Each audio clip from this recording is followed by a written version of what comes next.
गायत्री महामंत्र से परम पूज्य गुरुदेव को, ऋषि सत्ताओं को प्रणाम करें। ओम भूर्भुवः स्वः तत्सवितुर्वरेण्यं भर्गो देवस्य धीमहि धियो यो नः प्रचोदयात्। सभी उपस्थित साधकों को प्रणाम, आदरणीय बाबूजी को प्रणाम। आज कलकत्ता से लगभग 50 किलोमीटर दूर बेंडल में एक आश्रम बना हुआ है, गायत्री आश्रम, और वहीं पर आज हम लोग यहाँ पे एकत्रित हुए हुए हैं। आज यहाँ हम लोग एक स्वाध्याय स्नेह संवर्धन शिविर के नाम से एक शिविर को आयोजित कर रहे हैं, जिसमें गुरुदेव के विभिन्न पुस्तकों के ऊपर में पहले प्रतिपादन और उस पर चर्चा की जाएगी, मूल रूप से साहित्य के ऊपर। तो एक सुंदर परिवेश में हम यहाँ हैं, तो यहाँ पे थोड़े से टावर की प्रॉब्लम हो सकती है बीच बीच में आपको। तो आदरणीय बाबूजी भी यहाँ पर आए हुए हैं और यहाँ पर उन्होंने क्लास भी ली है यहाँ पर। तो आज के इस महत्वपूर्ण कार्यक्रम को हम लोग आरंभ करें। आज का विषय है सुपर चेतन मन। पहले भी इस पर कक्षाएं हो चुकी हैं, मन की विभिन्न आयाम, चेतन, अचेतन और सुपर चेतन मन। और पिछले शनिवार को आदरणीय अंकुर जी ने और अमन भैया ने चेतन और अचेतन मन के ऊपर में बहुत विस्तृत रूप से कक्षाएं ली थी और उसको समझाया था क्या है। आज हम लोग सुपर चेतन मन के ऊपर में चर्चा करेंगे कि ये सुपर चेतन मन क्या है और किस प्रकार काम करता है। पंचकोश साधना के क्रम में हम लोग ने जाना कि व्यक्तित्व को परिष्कृत करने का, व्यक्तित्व को सांगोपांग परिष्कार करने का जो एक महत्वपूर्ण टूल है, उसको पंचकोश साधना के रूप में ऋषियों ने वर्णन किया।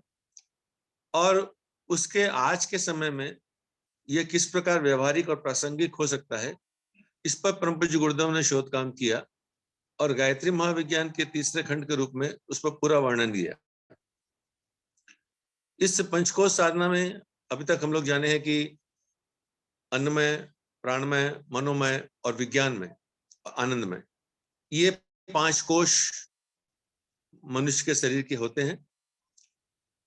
इसके अंदर में अन्नमय, प्राणमय पर अभी शनिवार की जो हमारे रिकेप कक्षाएं हो रही हैं, उसमें अन्नमय, प्राणमय पर चर्चा हो चुकी हैं। अभी मनोयोग कोश पर चर्चा, मनोमय कोश पर चर्चा हो रही है और इसके बाद विज्ञान में और आनंदमय कोश पर चर्चा होगी। ये 3 शरीर भी जो है, इन्हीं 5 कोशों का 3 रूप में जब वर्णन किया जाता है तो उसको स्थूल शरीर, सूक्ष्म शरीर और कारण शरीर कह सकते हैं। अन्नमय कोश हमारा पूर्णतः स्थूल शरीर है। प्राणमय कोश भी स्थूल शरीर के क्रम में आता है। सूक्ष्म शरीर के रूप में हमारा मनोमय कोश आता है। विज्ञानमय और आनंदमय कोश जो है वो कारण शरीर के रूप में आता है। इन 3 शरीर की, जैसे 5 इंद्रियों की 5 तन्मात्राएं होती हैं, वैसे ही इन 3 शरीरों की भी हम इनको 3 तन्मात्राओं के रूप में भी कह सकते हैं। इसके लिए एक शब्द प्रयोग किया जा सकता है और वे हैं कि स्थूल शरीर में कामनाएं, सूक्ष्म शरीर में वासनाएं और कारण शरीर में भावनाएं। ये तीनों ही अपने अपने गुण के अनुसार तमोगुणी, सतोगुणी, रजोगुणी भी हो सकती हैं और इनको परिष्करण का काम ही इन पंचकोश साधनाओं के माध्यम से हम करते आए हैं। अब इन 3 शरीरों के अंदर में ये मन भी हमारे 3 चरणों में काम करता है। जैसा पिछली कक्षा में हम लोग ने जाना कि जो हमारा चेतन मन है वो हम अपने पूर्ण होश में जिस प्रकार की सोच मन से जो काम करते हैं उस पर हमारा चेतन मन काम करता है। और ये चेतन मन एक तरीके से हम कह सकते हैं कि विशुद्ध रूप से हमारे स्थूल शरीर के ऊपर में ज्यादा प्रभावशाली होता है। हमारा स्थूल शरीर जो है उसको ये हमारा चेतन मन ज्यादा प्रभावित करता है। हमारा अचेतन मन जिसको हम कहते हैं, जो कि हमारे जाने अनजाने हमसे बहुत कुछ काम कराता है, जिसको कि पिछली कक्षा में चर्चा हुई, वो हमारे सूक्ष्म शरीर को नियंत्रित करता है। और सुपर चेतन मन जिसको कि परम पूज्य गुरुदेव ने परिभाषित किया है, ये एक तरीके से हमारे कारण शरीर को यानी हमारे विज्ञान में और आनंद में कोश को ज्यादा प्रभावित करता है। सामान्य वर्गीकरण जब हम देखते हैं दुनिया के अंदर में, जो फिलोसफर्स हैं और जब आप कहीं भी मन के ऊपर में बहुत सारी लेक्चर्स मिलते हैं और मिलते हैं आज के युग में, तो उसके अंदर में मन को साधारणतया ये लोग 3 भागों में बांटते हैं: कॉन्शियस माइंड, अनकॉन्शियस माइंड और सबकॉन्शियस माइंड। यानी चेतन मन, अचेतन मन और सुप्त मन। चेतन मन, इसमें जो कॉन्शियस माइंड और सबकॉन्शियस माइंड है, ये दोनों मिलकर ही अचेतन मन बनता है। लेकिन परम पूज्य गुरुदेव की ये विशेषता है, जो कि एक अध्यात्मवादी व्यक्ति ही दे सकता है, वो ये कि इन्होंने एक सुपर चेतन मन की बात कही। ये सुपर चेतन मन जो है वो साधारण व्यक्ति के बस की बात नहीं है, उस पर कुछ भी बात कहना या लिखना। क्योंकि महर्षि अरविंद ने इस पर बहुत काम किया, और महर्षि अरविंद के अगर शब्दों में देखें तो सुपर चेतन एक उच्च कोटि की आध्यात्मिक साधना है, ये सामान्य स्तर की आध्यात्मिक साधना नहीं है। अचेतन मन हमारा जो है, उसके संबंध में पिछले कक्षा में हम लोग जाना, या जो साइकोलॉजिस्ट वगैरह कहते हैं कि हमारी जो अभ्यस्त आदतें हैं इस जन्म की और पूर्व जन्म की, ये सारी जो हमारी अभ्यस्त आदतें हैं, इसका समुच्चय भर हमारा अचेतन मन है। वो अचेतन रूप से हमारी आदतों के ऊपर में काम करता चला जाता है। लेकिन इसके परे भी कोई चीज है जो कि अध्यात्म की जड़ है, जिसमें कि यहाँ से अध्यात्म शुरू होता है। इसलिए महर्षि अरविंद ये कहते हैं कि मन का एक ऐसा उच्चतम सोपान है सुपर चेतन मन, जिसका उपयोग अभी तक बिरले लोग ही कर पाए। ये महर्षि अरविंद के शब्द हैं कि सुपर चेतन मन एक ऐसा मन है जिसका कि उपयोग अभी तक बिरले लोग कर पाए। और हम उन सौभाग्यशाली लोगों में हैं जो कि गुरुदेव के संपर्क में आए, और गुरुदेव ने इस पर पूरा वांग्मय लिख दिया, चेतन, अचेतन और सुपर चेतन मन के ऊपर। इसके बाहर सुपर चेतन मन की बात बहुत ज्यादा पढ़ने और सुनने को समझ में नहीं आती है। अचेतन मन को ही कुछ लोग सुपर चेतन मन के रूप में भी प्रसिद्ध करते हैं, लेकिन जब तक व्यक्ति आध्यात्मिक नहीं होगा, वो सुपर चेतन मन को समझ ही नहीं सकता। सुपर चेतन मन जो है, वो वस्तुतः विज्ञानमय कोश का प्रवेश द्वार है, विज्ञानमय कोश का प्रवेश द्वार है, और इसकी यात्रा आनंदमय कोश तक चलती रहती है। गायत्री मंजरी में हम लोग ने पढ़ा, भगवान शंकर माता पार्वती को कहते हैं विज्ञानमय कोश के संबंध में कि अपना और संसार का सही सही और पूरा पूरा ज्ञान, ये विज्ञानमय कोश की उपलब्धि है। बहुत सुंदर शब्दों का भगवान शंकर ने प्रयोग किया है कि अपना और संसार का, अपने में संसार खुला है और संसार में हम खुले हैं, इसका पूरा पूरा ज्ञान और सही सही ज्ञान, ये दोनों चीज चाहिए। ज्ञान पूरा भी होना चाहिए और सही भी होना चाहिए, और ये तभी संभव है जबकि व्यक्ति मन विज्ञानमय कोश की यात्रा में अपने आप को बढ़ा ले। अन्नमय कोश और प्राणमय कोश की साधनाएं बहुत आसान है, जो कि थोड़े समय में पूरी हो सकती हैं, पर मनोमय कोश एक बहुत विस्तारित सब्जेक्ट है। यह इतना विकसित है कि मन के संबंध में मुझे कुछ और नया से आपको नहीं कहना है, आप लोग सब जानते हैं, मन के ऊपर हम लोग सारी चर्चाएं कर चुके हैं बहुत, कि मन कितना विकसित है। अर्जुन जैसा साधक, जो कि आप सोचिए एक ऐसा साधक को जो कि अज्ञातवास के अंदर में राजा द्रुपद के यहाँ एक विजयसुला के रूप में काम कर रहे हैं, एक नारी के रूप में रह रहे हैं, और वहां से वो जब कौरवों की सेना के साथ विराटनगर के साथ जब युद्ध होता है, तो सॉरी विराट देश के पास में जब कौरव सेना युद्ध करने आती है, तो वो वहां जाते हैं और पेड़ से अपने अस्त्र शस्त्र उतारते हैं, और कोई अभ्यास नहीं करते हैं कि चलो थोड़ा सा ट्रायल कर लेते हैं, थोड़ा प्रैक्टिस कर लेते हैं। आज तो बड़े बड़े भी खिलाड़ी भी खेलने के पहले थोड़ा एक मैच प्रैक्टिस करते हैं, थोड़ा मैच प्रैक्टिस करते हैं, और वो अकेला अर्जुन उस पूरे कौरव सेना को वहां से परास्त कर देता है और उनको दूर जाने के लिए विवश कर देता है, हारने के लिए विवश कर देता है। उतना विराट साधक जब गीता में भगवान श्री कृष्ण कहते हैं कि अर्जुन कहता है कि मन को बांधना बहुत मुश्किल है, वायु को लपेटना जैसा काम। तो ये जो मन जो है ये बहुत ही विकट है, इसके संबंध हम जानते हैं। और इसका अगला चरण जो है, जब तक चेतन और अचेतन मन, हम जब तक उस पर काम नहीं कर सकते हैं तो सुपर चेतन मन की तरफ पढ़ना बहुत मुश्किल है। इसीलिए सामान्य लोग सुपर चेतन मन की चर्चा नहीं करते हैं। इसीलिए महर्षि अरविंद ने कहा कि बिरले लोग इसकी बात इसको जान पाते हैं। इस सुपर चेतन मन की उपलब्धि क्या है, इससे क्या लाभ होते हैं? इस सुपर चेतन मन की सबसे बड़ी उपलब्धि है कि इससे भय समाप्त हो जाता है और प्रेम का, विशुद्ध प्रेम का जागरण होता है। चेतन, अचेतन और सुपर चेतन वांग्मय में पृष्ठ संख्या 3.2 में अथर्ववेदीय पिपलाद संहिता प्राण सुक्त का वर्णन है। और उसके अंदर में यह बात लिखी गई है कि डरना केवल दो ही लोगों से चाहिए, एक ईश्वर की न्याय व्यवस्था और दूसरा पाप और अनाचार से। जब साधक अपने चेतन और अचेतन मन को परिष्कृत करके मनोमय कोश की भूमिका में प्रवेश करता है और उसमें काम करता है, और जब सुपर चेतन मन को समझने लगता है, तो उसके जीवन से सामान्य परिस्थितियों का भय समाप्त हो जाता है। अब ये कहना बहुत आसान है, लेकिन हम सब छोटी छोटी घटनाएं भी हमारे मन में, हमारे चेतन जगत में, हमारे अंतःकरण में, हमारी विचारणा में कहीं ना कहीं भय का संचार करती हैं। तो जब हम इसको पढ़ते हैं तो हमको ये समझ में आता है कि ये भय इसलिए होता है कि हमारा सुपर चेतन मन उतना विकसित नहीं हुआ है। जब सुपर चेतन मन विकसित हो जाएगा तो ये भय हमारे जीवन का विशुद्ध पूर्ण रूप से समाप्त हो जाएगा। उस प्राण सूक्त के अंदर में लगभग 10 सूत्र हैं और उसमें अलग अलग वर्णन दिया गया है कि जैसे ध्यो और पृथ्वी, सूर्य और चंद्रमा, वायु, अंतरिक्ष, दिन और रात, ऐसे बहुत से सूत्र दिए हैं। और उन सूत्रों में यह कहा गया है कि हे प्राण, न तो किसी से डर और न छीण हो। अपने प्राण से ये संवाद हमारा कि हे प्राण, न तो किसी से डर न तो छीण हो। प्राण छीण नहीं होना चाहिए, तभी साधक की भूमिका में प्रवेश करता है और आगे बढ़ पाता है। विज्ञान में कोश के साथ सुपर चेतन मन के का जो दूसरा बड़ी लाभ की बात हो रही है वो ये है कि सुपर चेतन मन से आदमी की भाव संवेदनाओं का जागरण होता है। अब ये भाव संवेदनाएं क्या होती हैं?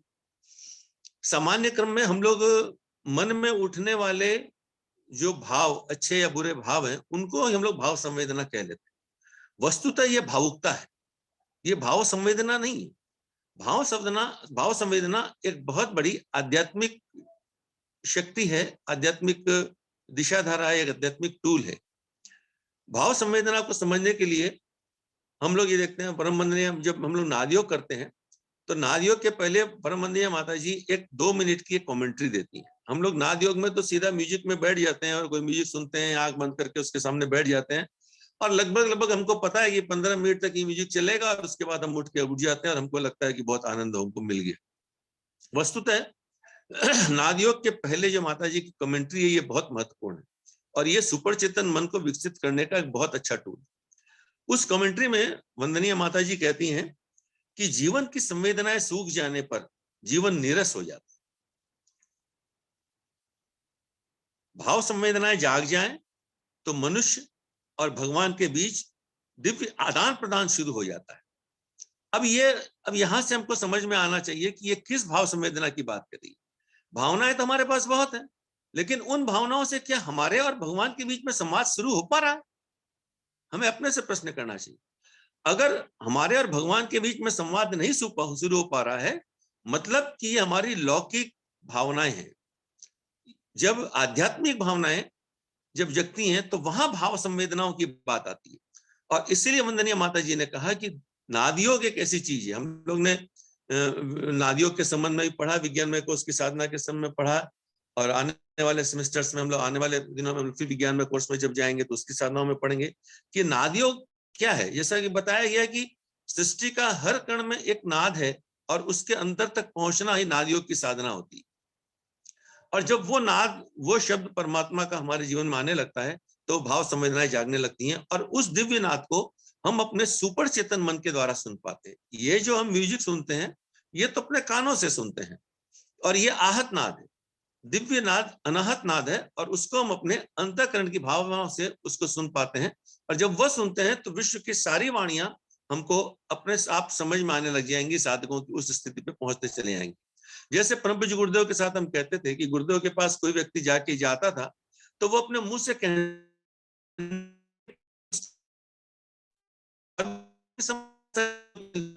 ऐसा क्यों होता है? कोई चमत्कार है? ये चमत्कार कुछ नहीं है, उन्होंने अपने मन को उस परिचित कर लिया कि व्यक्ति शांति को जब प्रवेश करता था उस समय गुरुदेव जान जाते थे कि ये व्यक्ति आ रहा है, उसकी ये भावना और इस विचार के साथ आया, और यही लोगों को प्रभावित भी करता था। ये कैसी बात हो गई? लेकिन गुरुदेव ने इसका पूरा विज्ञान इस पूरे सुपर चेतन मन के रूप में उसका वर्णन करके रखा है। भाव संवेदनाओं का जो क्षेत्र है वो हमारा अंतःकरण। अंतःकरण जो है, अंतःकरण एक, जैसा हम सब जानते हैं कि ये हमारे कारण शरीर का एक हिस्सा होता है, और अध्यात्म जो है वो यहीं पे पैदा होता है। इसलिए परम पूज्य गुरुदेव उसमें लिखते हैं, अंतःकरण की नींवों में धर्म धारणा की चिंतन धारा को गहराई तक स्थापित करने का नाम अध्यात्म। कितनी बड़ी बात गुरुदेव लिखते हैं कि अध्यात्म सामान्य चीज नहीं है। गुरुदेव ने पुस्तक लिखी उस पर, अध्यात्म में क्या था, क्या हो गया, क्या होना चाहिए उसके ऊपर में, कि उसमें वो लिखते हैं कि जिंदगी में जो प्रेम में फेल हो गया, जो व्यापार में फेल हो गया, जो पढ़ाई लिखाई में फेल हो गया, और वो जिंदगी के सारे हारे थे लोग जाकर के कहीं इसी धर्म क्षेत्र में घुस पड़े, हारे हुए लोगों का संगठन बनता चला गया, इसलिए धर्म जो है वो इतना बदनाम हो गया। हम लोग ने पढ़ा कठोपनिषद में कि वहां पर नचिकेता कहते हैं कि अयम आत्मा बलहीने न लभ्यो, ये बलहीन व्यक्तियों को आत्मा प्राप्त नहीं होती। ये बहुत उच्च स्तर की साधना का काम है, और इसीलिए इस अंतर अध्यात्म के संबंध में कहा गया है कि अंतःकरण की गहराइयों में, जब हमारे अंदर तक डीप रूट में धर्म की धारणाएं, धर्म क्या है, वो हमारे धारणाओं में, हमारे चिंतन में, मनन में, हमारे सोने में, जागने में, उठने में, जब हर जगह वो धर्म पूरी तरह रस बस जाता है, हमारे हर सोच में धर्म अपनी गहराई तक घुस जाता है, तब उसको हम अध्यात्म कहते हैं। वहां से अध्यात्म शुरू होता है।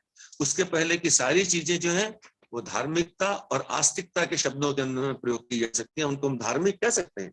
बहुत सारे कर्मकांड होते हैं, ये धार्मिक हो सकते हैं, बुरे नहीं है कर्मकांड, अच्छे कर्मकांड है, वे धार्मिक है, लेकिन वे आध्यात्मिक हैं, इसके ऊपर में प्रश्न हो सकते हैं।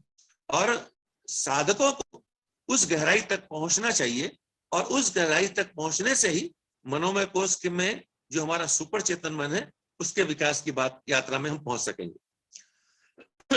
आगे चलते हैं। ये व्यक्तित्व विकास जो एक बहुत कॉमन आजकल बड़ा प्रति शब्द चलता है कि व्यक्तित्व विकास की साधना है, पर्सनालिटी डेवलपमेंट के कैंप लगते हैं कि पर्सनालिटी डेवलपमेंट, और उसमें हमको ये समझाया जाता है कि पर्सनालिटी मतलब पर्सोना एक शब्द है जिससे कि जो कि हमारे मुखिटे को पर्सोना कहा जाता है, और उससे पर्सनालिटी शब्द बना है कि जिससे कि हमारा व्यक्तित्व का विकास हो।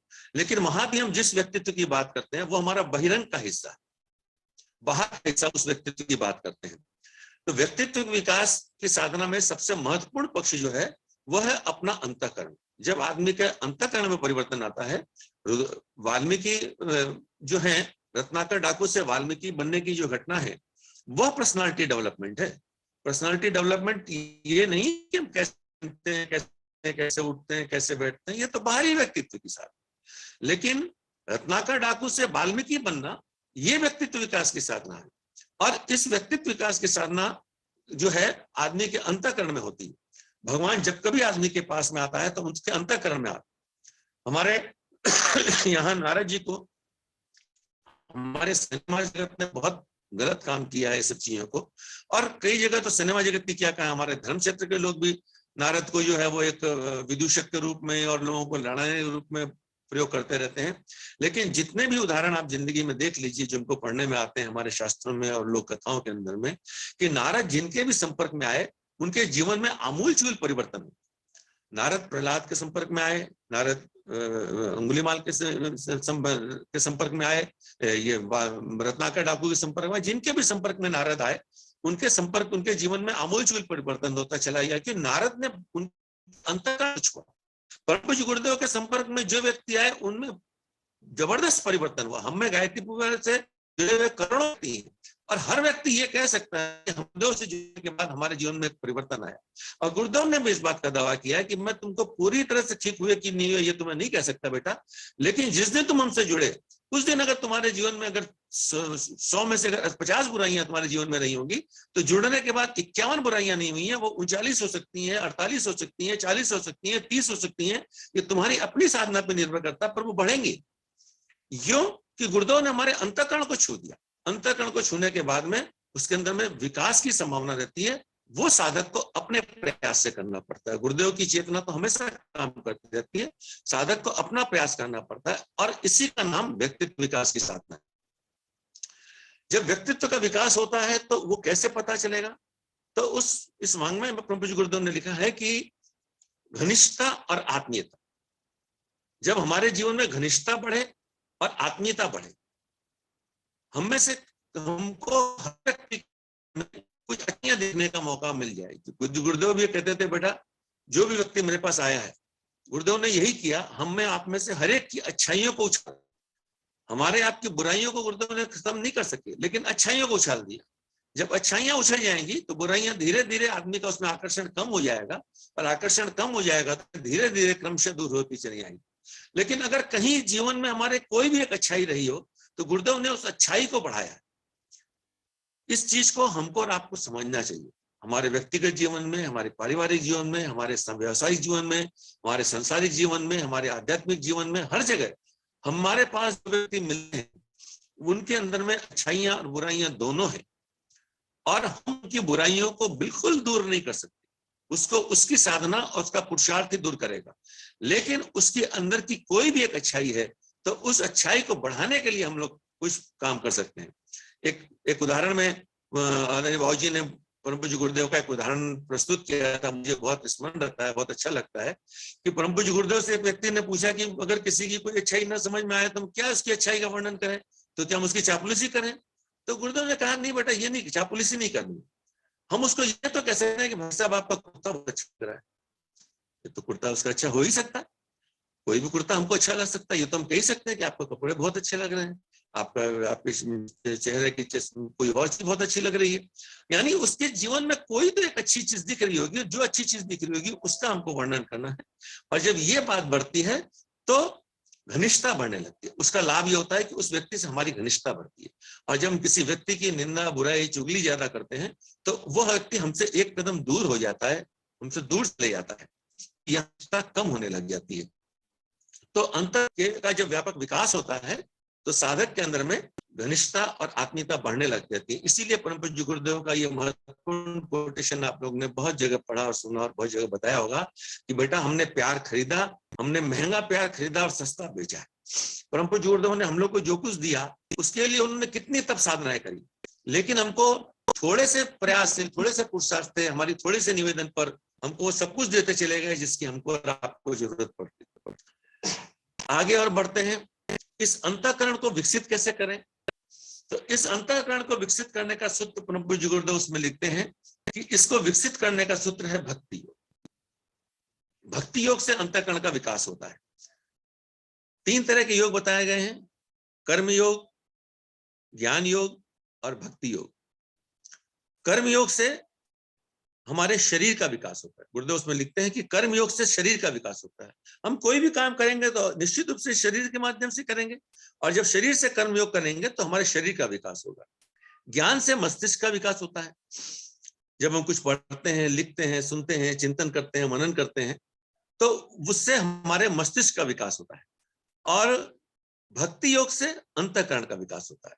इसका मतलब ये नहीं है ज्ञान योग और योग हल्के हैं या बुरे हैं, इनमें भी जब उच्चतम स्तर पाया जाता है तो वो भक्ति योग में परिणित हो जाता है। भक्ति को मोटे तौर पे कह सकते हैं, भक्ति का मतलब होता है स्पेशलाइजेशन।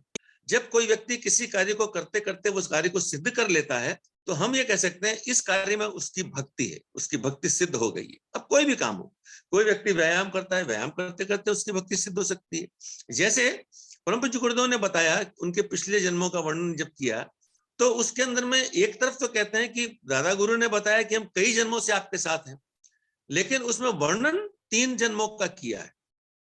परम पूज्य गुरुदेव ने वर्णन 3 जन्मों का किया है। किन जन्मों का वर्णन किया है? कबीरदास का, समर्थ गुरु रामदास का और रामकृष्ण परमहंस के रूप का वर्णन किया है। क्यों वर्णन किया है? मेरी तो छोटी सी बुद्धि ये समझाती है मुझे कि कर्म जब कबीर जो है वो ज्ञान योग के उपासक, हम ये नहीं कह सकते कि कबीर को भक्ति नहीं प्राप्त की, कबीर को बहुत चरम भक्ति प्राप्त हुई। रैदास के संबंध में हम जानते हैं कि जूता सिलते सिलते उनके वहां पर उनको पूरा ज्ञान का प्राप्त हो गई थी, ईश्वर उनके कमंडल में आ गया, ये सारी बातें हम सब जानते हैं। तो ज्ञान योग की चरम सीमा जब पहुंच गई तो उसको हम ज्ञान की भक्ति कह सकते हैं। वहां पर परम पूज्य गुरुदेव ने कबीर योग कबीर के रूप में ज्ञान योग की परम भक्ति प्राप्त करी। समर्थ गुरु रामदास के रूप में उन्होंने कर्म योग की परम भक्ति प्राप्त करी और रामकृष्ण परमहंस के रूप में उन्होंने भक्ति योग की परम भक्ति प्राप्त करी। ये कितना उच्चतर स्तर हो सकता है कि हम सब भगवान की तस्वीर के आगे, भगवान के चित्र के आगे, भगवान की प्रतिमा के आगे हाथ जोड़ते हैं, प्रणाम करते हैं, प्रसाद चढ़ाते हैं, सब करते हैं। और रामकृष्ण परमहंस की भक्ति इतनी जागृत हो गई थी कि पत्थर की मूर्ति को जागृत कर दिया। अपने हाथ से भोजन कराने की बात हम लोग आपने पढ़ी है, जो आंखों से देखी रानी रासमणी ने इस बात को। तो ये सामान्य घटना नहीं थी, भक्ति उस स्तर पर पहुंच गई जबकि भक्ति उनके अंतःकरण में चली गई और अंतःकरण में जागृत होने पर पदार्थ के ऊपर में नियंत्रण आता चला जाता। तो भक्ति योग का जो हमारा उद्देश्य है वह भक्ति योग की क्रिया में हम लोग भजन, जप, मंत्र जप, अनुष्ठान, तप, योग इत्यादि करते हैं, पर इसका उद्देश्य हम क्या समझते हैं कि हमको ईश्वर की प्राप्ति हो जाए। हम इसलिए इतना मंत्र जप करेंगे, हम 24,000 का अनुष्ठान कर लिए, 1.25 लाख का कर लिए, हम महापुरुषण करेंगे, हम कई दिन तक अनुष्ठान किए हैं बिना जन के, बिना भोजन के रहे। बहुत सारी बातें, इनके लाभ हो सकते हैं, भौतिक आध्यात्मिक लाभ है, पर इससे ईश्वर की प्राप्ति होगी ये कहना बहुत मुश्किल है। क्योंकि गुरुदेव लिखते हैं कि अंतःकरण को परिष्कृत करना ही इसका उद्देश्य है। महर्षि वशिष्ठ और विश्वामित्र का संवाद हम सब जानते हैं कि विश्वामित्र बहुत बड़े साधक थे, तब भी वशिष्ठ उनको ब्रह्मर्षि नहीं कहते थे, ब्रह्मर्षि नहीं कहते थे। और एक दिन विश्वामित्र ने सोचा कि आज वशिष्ठ को हम समाप्त कर देंगे, मार देंगे, और उस भाव से वो मारने आए। और वशिष्ठ अपनी धर्मपत्नी से कहते हैं कि देखो चंद्रमा का सुंदर कितना प्रकाश है, ऐसा लगता है विश्वामित्र की तपस्या इसमें प्रकाशित हो रही है। विश्वामित्र ने जब ये सुना तो वो उनका अंतःकरण इतना भाव संवेदना से भर गया, उनको अपनी गलती का एहसास हुआ और जाकर के वशिष्ठ के चरणों में गिर गए। तब वशिष्ठ कहते हैं कि उठो ब्रह्मर्षि। पहली बार विश्वामित्र के लिए उन्होंने शब्द का प्रयोग किया कि उठो ब्रह्मर्षि।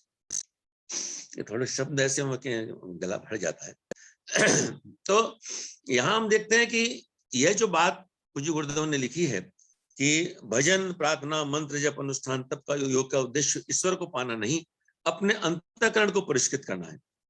तो ये बात जब हम इन प्रसंगों को देखते हैं तो हमको ये बात समझ में आने लगती है कि क्या चीज है। और जब इस प्रकार जब अंतःकरण की व्याख्या करते हैं और सुनते हैं, समझते हैं, तब हमको समझ में आ सकता है कि सुपर चेतन मन किस स्तर की साधना की बात वहां पर परम पूज्य गुरुदेव ने लिखी है और महर्षि अरविंद ने किसकी बात करी है। सुपर चेतन मन को ईश्वर के समतुल्य कहा गया है। ईश्वर और सुपर चेतन मन ये दो नहीं है, ये एक ही है। जब आदमी का सुपर चेतन मन विकसित हो जाता है, विज्ञान की भाषा में उसको सुपर चेतन मन कह दिया और धर्म की भाषा में उसको ईश्वर कह दिया। गुरुदेव ने लिखा है कि परमात्मा जो है वो सद्गुणों का समुच्चय है। सारे गुण जब एक जगह इकट्ठा हो गए तो bundle of goodness is called God, ऐसा परम पूज्य गुरुदेव ने कहा। और उन गुणों को जब अलग अलग व्याख्या की गई तो उनको एक एक देवता कहा गया। हम 33 कोटि देवताओं का पूजन करते हैं सर्वतोभद्र मंडल पर, और कर्मकांड भास्कर को जब हम खोल करके देखेंगे सर्वतोभद्र मंडल में के पूजन में, तो हर देवता के नाम के पीछे एक गुण भी लिखा। वहां किसी से डरने भरने की बात बिल्कुल भी नहीं है। वो राहु, केतु, मंगल कुछ भी हो, वे सबके गुण उसमें लिखे। लोगों को भरमाया गया, भ्रमित किया गया कि ये तुम्हारा ये है, वो है, अमुक है, तमुक है। लेकिन अगर परम पूज्य गुरुदेव ने लिखा है तो वो 100% सही लिखा। और सर्वतोभद्र मंडल के पूजन का क्रम कर्मकांड भास्कर का खोल के देखेंगे तो उसमें हर देवता के पीछे एक ब्रैकेट में उसका गुण लिखा हुआ है कि इस गुण को विकसित करने का नाम है। और जब सारे गुण विकसित हो जाते हैं तो वह परमात्मा बन जाता है, तो वहां पर परमात्मा तत्व विकसित होता चला जाता है। इसलिए सुपर चेतन मन को जो वह ईश्वर तुल्य कहा गया है। शांति कुंज में हम जाते हैं, वहां पर गायत्री माता मंदिर के बगल में एक मंदिर और बना हुआ है, इतना शानदार मंदिर और कहीं नहीं।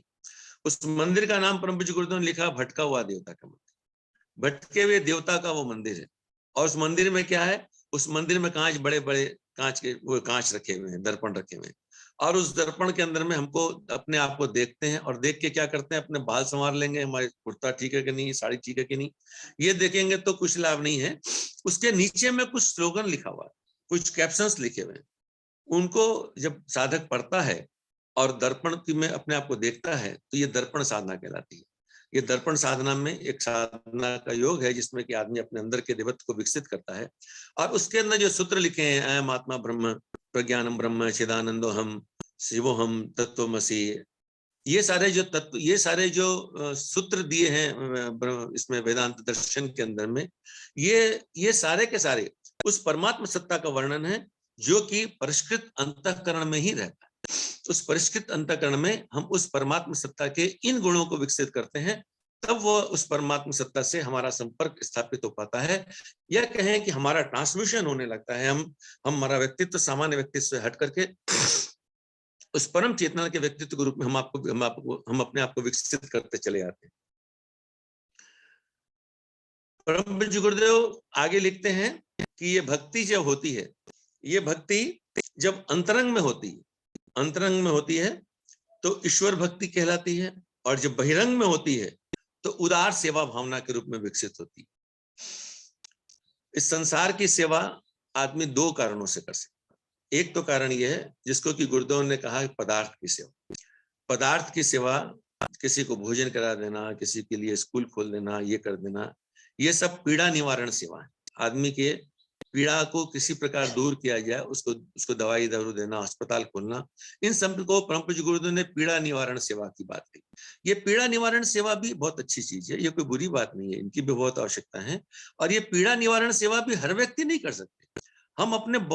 हम उन्हीं की पीड़ा निवारण में काम करते हैं जिनके साथ हमारा स्व का विकास हुआ। हमारा बच्चा अगर बीमार है तो हम उसके लिए कुछ भी धन खर्च करने को तैयार हो जाते हैं, लेकिन अगर हमारा पड़ोसी बीमार है तो हम करुणा के, स्नेह के दो औपचारिकता भरे शब्द कह सकते हैं। हम उसको ये नहीं पूछते हैं कि भैया आपको कोई दवा दारू के पैसे की आवश्यकता हो तो आप हमें कहना, हमारे पास जो होगा हम वो मदद करेंगे। लेकिन उसमें कई लोग ऐसे होते हैं जो कि लोगों के इलाज के लिए हजारों रुपए खर्च कर देते हैं। वो इसलिए होता है कि उन्होंने अपने स्व का विकास उतना दूर तक कर लिया। अध्यात्म पूर्णतः स्व के विकास की साधना है। जितनी दूर तक हमारा स्व का विकास होगा उतनी दूर तक हम सेवा कर सकेंगे, और सेवा के लिए जितना हमारा मन के जिस लेयर का विकास हो सकेगा, जब तक हमारा स्थूल और चेतन मन विकसित है तो हम पदार्थ की सेवा ही ज्यादा करेंगे, फिर हम ये काम करेंगे वो काम करेंगे। ये भी अच्छी बात है, ये भी, क्योंकि जड़ और चेतन दोनों से मिलकर के शरीर बना है तो जड़ भी एक आवश्यक है और इसलिए ये सेवाएं भी आवश्यक है। लेकिन परम पूज्य गुरुदेव कहते हैं कि पतन निवारण सेवा सबसे बड़ी सेवा है, और परम पूज्य गुरुदेव ने सारा जीवन पतन निवारण सेवा का काम किया, इसीलिए विचार क्रांति की बात कही। मनुष्य के विचारों में आमूलचूल परिवर्तन कर दिया। एक व्यक्ति अपने आलस में पड़ा है, भोग रहा है, काम नहीं करता है, कामचोर है, पैसा नहीं कमाता, उसको हम एक दिन भोजन करा देंगे तो अभी भोजन कराएंगे तो 4 घंटे बाद फिर भूख लग जाएगी। लेकिन अगर उसको हमने ये सिखा दिया कि मनुष्य की जो गरिमा है वो इस बात में है कि अपना पुरुषार्थ करे और अपना धन कमाए, और उसके बाद वो किसी भी प्रकार धन कमाने में जुड़ जाता है तो उसके आगे किसी को हाथ फैलाने की जरूरत नहीं पड़ेगी। एक आदमी बीमार पड़ गया, उसको हमने दवाई दे दी, बिल्कुल सही बात है, लेकिन अभी तक के हमने पढ़ा है कि अन्नमय कोश और प्राणमय कोश को अगर शुद्ध कर लिया जाए, अपने उपत्तिकाओं का शोधन अगर कर लिया जाए तो आदमी के सारे रोग दूर हो जाएंगे, उसको कोई रोग रह ही नहीं सकता। बहुत से लोग ये कहते हैं कि हमको कई वर्षों, बाबूजी भी कई बार कहते हैं, कई लोग कहते हैं कि हमको कई वर्षों से कोई रोग नहीं है क्योंकि हम नित्य इस प्रकार के क्रम कर रहे हैं। तो ये बात अगर हम उनको समझाया जा सके, हालांकि ये समझाना बहुत कठिन है, ये समझाना बहुत आसान है कि चलो आप कुछ चटपटा भोजन कर लें, पर ये बताना कि चलो अस्वाद व्रत का कर लें बहुत कठिन है। लेकिन अगर ये बात समझाने में हम सफल हो सकें, लोगों को बता सकें कि कैसे व्यायाम करें, कैसे अपने अन्नमय कोश और प्राणमय कोश को परिष्कृत कर सकें, तो दवाई दारू से अपने आप छूटते चले आए। आज औसतन हर आदमी टैबलेट को एक जीवन का अनिवार्य अंग समझ लिया कि बिना टैबलेट के कोई जीवन चल ही नहीं सकता। शरीर जब क्षीण होने लगे, जरूरत पड़े तो फिर भी अलग बात है, कोई आकस्मिक घटनाएं घट जाएं और घट जाएं, की बातें आ जाए तो बिल्कुल अलग बात है। एक्सीडेंट हो गया तो आपको करना ही पड़ेगा, दवाई लेनी पड़ेगी। अगर जब लक्ष्मण जी को शक्तिवान लग गया तो भगवान को भी वैद्य को बुलाना पड़ा, सुषेण वैद्य को बुलाना पड़ा, और हनुमान जी को संजीवनी बूटी लेके आनी पड़ी। भगवान वहां अपने भगवान के शक्तियों का दुरुपयोग नहीं कर सके, पर वो ये बता रहे हैं ये शरीर रोग हो जाता है, डॉक्टर के पास जाना भी पड़ता है, औषधियां लेनी भी पड़ती है, लेकिन वो उतनी होनी चाहिए जैसे कान पे मक्खी बैठी। कान पर मक्खी को हम कितनी देर बैठते रहते हैं, कमरे में मक्खी बैठी हम उड़ा देते हैं, खत्म बात, बैठी हट गई, बीमारी आई दूर हो गई, कोई बात नहीं। इतने बड़े जीवन क्षण में एक छोटा सा समय, 2 दिन 4 दिन 5 दिन के लिए बीमारी दूर हो गया, कोई बात नहीं। अगर अन्नमय कोश प्राणमय कोश अगर सिद्ध हो जाए, प्रकृति का अनुसरण पूज्य गुरुदेव किताब और उसमें लिखते हैं कि अगर इनको किया जाए तो आदमी के जीवन में रोग दोष होने ही नहीं चाहिए। तो ये बात गुरुदेव ने तो लिखी, पर इसको अपने जीवन में उतारना और लोगों के जीवन में उतारना, क्या ये सेवा नहीं है? ये भी तो एक सेवा है, और ये तब हो सकता है जबकि उदार सेवा भावना मनुष्य के अंदर में आ जाए। क्योंकि ये उदार सेवा भावना इसलिए होगी कि बाकी सेवा के लिए तो आपको माला पहना देंगे, फूल माला पहनाएंगे, आपका मंडन करेंगे, अरे भाई साहब आपने इतना बड़ा काम किया, ये किया वो किया, आदमी का अभिमान भी जागृत होता है, उसको अहंकार भी होता है, वाह साहब ने बहुत बड़ा काम कर दिया, और उसमें नाम भी लिखा था बिल्डिंगों पर कि हमारे इसमें किया वो किया। लेकिन अगर किसी की आपने दवा दारू छुड़ाई तो उसमें आप क्या सर्टिफिकेट लेंगे अपने आप को, बताइए। किसी की आपने कोई बुरी आदत छुड़ा दी, किसी को आपने शराब पीता था उसको शराब पीड़ा छुड़ा दी, कोई अगर किसी प्रकार का नशा करता था और नशा करना आपने छुड़ा दिया, उसके साथ में आधी पौन घंटा बातचीत करके, समझा करके, कई बार की बातें करके उसको अगर उसको दूर कर दिया, तो फिर उसमें कोई सर्टिफिकेट दुनिया से थोड़ा ना मिलना है, लेकिन आत्मसंतोष तो मिलना है। क्यों आपने ऐसा किया? आपने इसलिए किया कि आप में एक उदार सेवा भावना है, आप इस दुनिया में एक अच्छाई को विकसित होना देना चाहते हैं, और यही परम पूज्य गुरुदेव हम आप सबसे कराते चले आए। उन्होंने अप्रत्यक्ष रूप से हमारे सुपर चेतन मन को विकसित करने का काम किया है। जब हम इस पूरी बात को पढ़ते हैं तो लगता है गुरुदेव कितने उदार थे और कितना बड़ा काम उन्होंने हमसे कराते लिया। इस प्रेम का जागरण परम पूज्य गुरुदेव अपने पुस्तक हमारी वसीयत विरासत और सुनसान के सचर में इसका वर्णन करते हैं कि 3 साधनाएं महत्वपूर्ण उनकी दी गई। हम आप सब जानते हैं, आत्मवत् सर्वभूतेषु, परद्रव्येषु लोष्ठावत्, और गुरुदेव ने कहा कि ये 2 साधनाएं, परद्रव्येषु लोष्ठावत् और ये नारी को माँ के रूप में देखना, ये जो बात थी, ये गुरुदेव ने कहा ये तो बहुत आसानी से समझ में आ गई, लेकिन आत्मवत् सर्वभूते की साधना करना उनके लिए भी बहुत कठिन पड़ा। अब सोचिए कि गुरुदेव जैसे स्तर के लिए कठिन पड़ा कि आत्मवत् सर्वभूते, क्योंकि हर जीवन में, हर चीज में परमात्मा को देखें, अपने आप को देखें। और यही विज्ञानमय कोश की साधना में टूल में गुरुदेव लिखते हैं कि आत्मानुभूति योग जो है, ये हमको इस बात से संबंधित कराता है कि दुनिया के हर पदार्थ में एक ही चेतना विकसित है। और यही बात अध्यात्म के अंदर में कई बार सारे उपनिषदों की कक्षा में ये वाक्य आया कि हर परिवर्तनशील सत्ता के पीछे एक अपरिवर्तनशील सत्ता विद्यमान है। इस वाक्य को हमको बहुत अच्छी तरह याद करना चाहिए और प्रैक्टिकल करना चाहिए। जीवन की हर परिवर्तनशील सत्ता, दुनिया में, सृष्टि में जो कुछ है वो सब परिवर्तनशील है, और उसके पीछे एक अपरिवर्तनशील सत्ता काम कर रही है। यह जो बात है, यह बात जो जब समझ में आती है तो आत्मवत् सर्वभूतेषु की साधना भी उसके साथ में बनने लगती है, क्योंकि सब में हमको अपना आप, अपना अंग दिखाई देने लगता है। वह ईश्वर सब में समाया प्रेम की उच्च स्थिति पे हम आने लगते हैं। मिशन का एक बहुत पुराना गीत है, उसके कुछ 4 लाइनें अभी स्मरण में आ रही हैं, उसको आपके पास रखना चाहूंगा। प्रेम ही भगवान है और प्रेम ही आराधना है, प्रेम ही है भक्ति पावन, प्रेम ही शुभ साधना है, प्रेम सुख का मंत्र सच्चा, प्रेम जीवन का सुफल है, प्रेम अमृत कुंभ है, इससे हृदय का पात्र भर लो, है अगर प्रभु प्रेम पाना, तो मनुज से प्यार कर लो, दूर कर दुर्भावनाएं, तुम हृदय में प्यार भर लो, है अगर प्रभु प्रेम पाना। इस गीत के इस संज्ञा में गुरुदेव ने सुपर चेतन मन की पूरी व्याख्या कर दी। अपने अंदर में उस प्रेम को विकसित करना। इसलिए गुरुदेव ने एक पुस्तक भी लिखी थी कि प्रेम ही ईश्वर, प्रेम ही भगवान। तो हम अपने अंदर में प्रेम की उस साधना कर रहे हैं।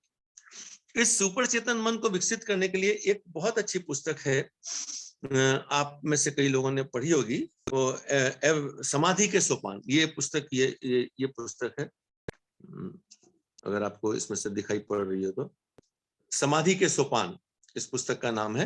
ये एफजे अलेक्जेंड्रा की लिखी है और रामकृष्ण परमहंस के किसी भी सेंटर में पुस्तक मिल जाएगी।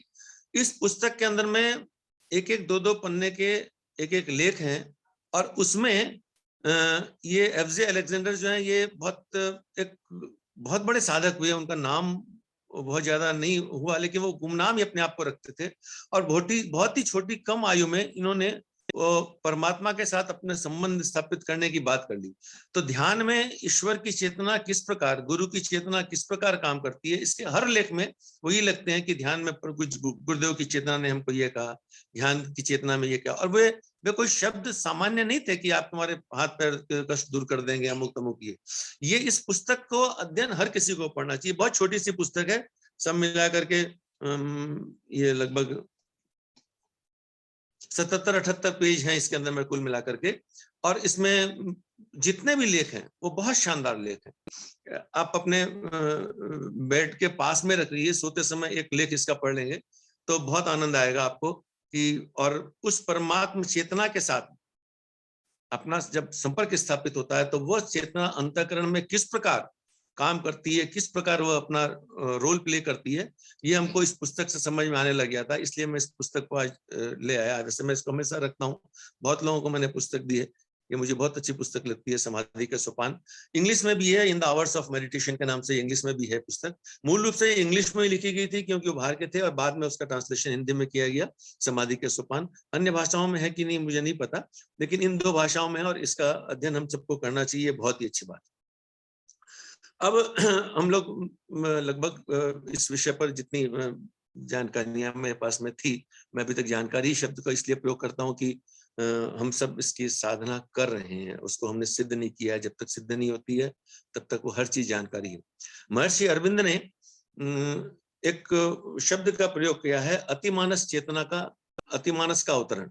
इस धरती पर अतिमानस चेतना का अवतरण की बात उन्होंने कही। ये अतिमानस चेतना, इस सुपर चेतन मन को ही उन्होंने अतिमानस कहा। इसलिए महर्षि अरविंद ही, उन्होंने ही थोड़ा सा अति सुपर चेतन मन के संबंध में बात की है। जो मैंने कहा, बाकी जितने भी फिलोसफर हैं वे सुपर चेतन मन की बात नहीं कर सकते हैं, क्योंकि वो भौतिक जगत से जुड़ी बात करते हैं। इसलिए वो कॉन्शियस, सबकॉन्शियस और अनकॉन्शियस माइंड की बात ही ज्यादा करते हैं। लेकिन सुपर चेतन मन की बात महर्षि अरविंद जैसा साधक कर सकता है, पूज्य गुरुदेव जैसे साधक ही कर सकते हैं। तो वहां ये गुरु कहते हैं कि हमारे मन के 2 हिस्से होते हैं, व्यष्टि मन और समष्टि मन। ये हम लोग सब जानते हैं। हमारा अपना मन, मेरा अपना मन जो है ये व्यष्टि मन होगा, और जब समूह का मन बन जाता है ये समष्टि मन होगा। तो मेरे व्यक्तिगत मन के अभी एक हिस्सा अगर सुपर चेतन मन होगा तो समष्टि चेतना का भी एक सुपर चेतन मन होगा।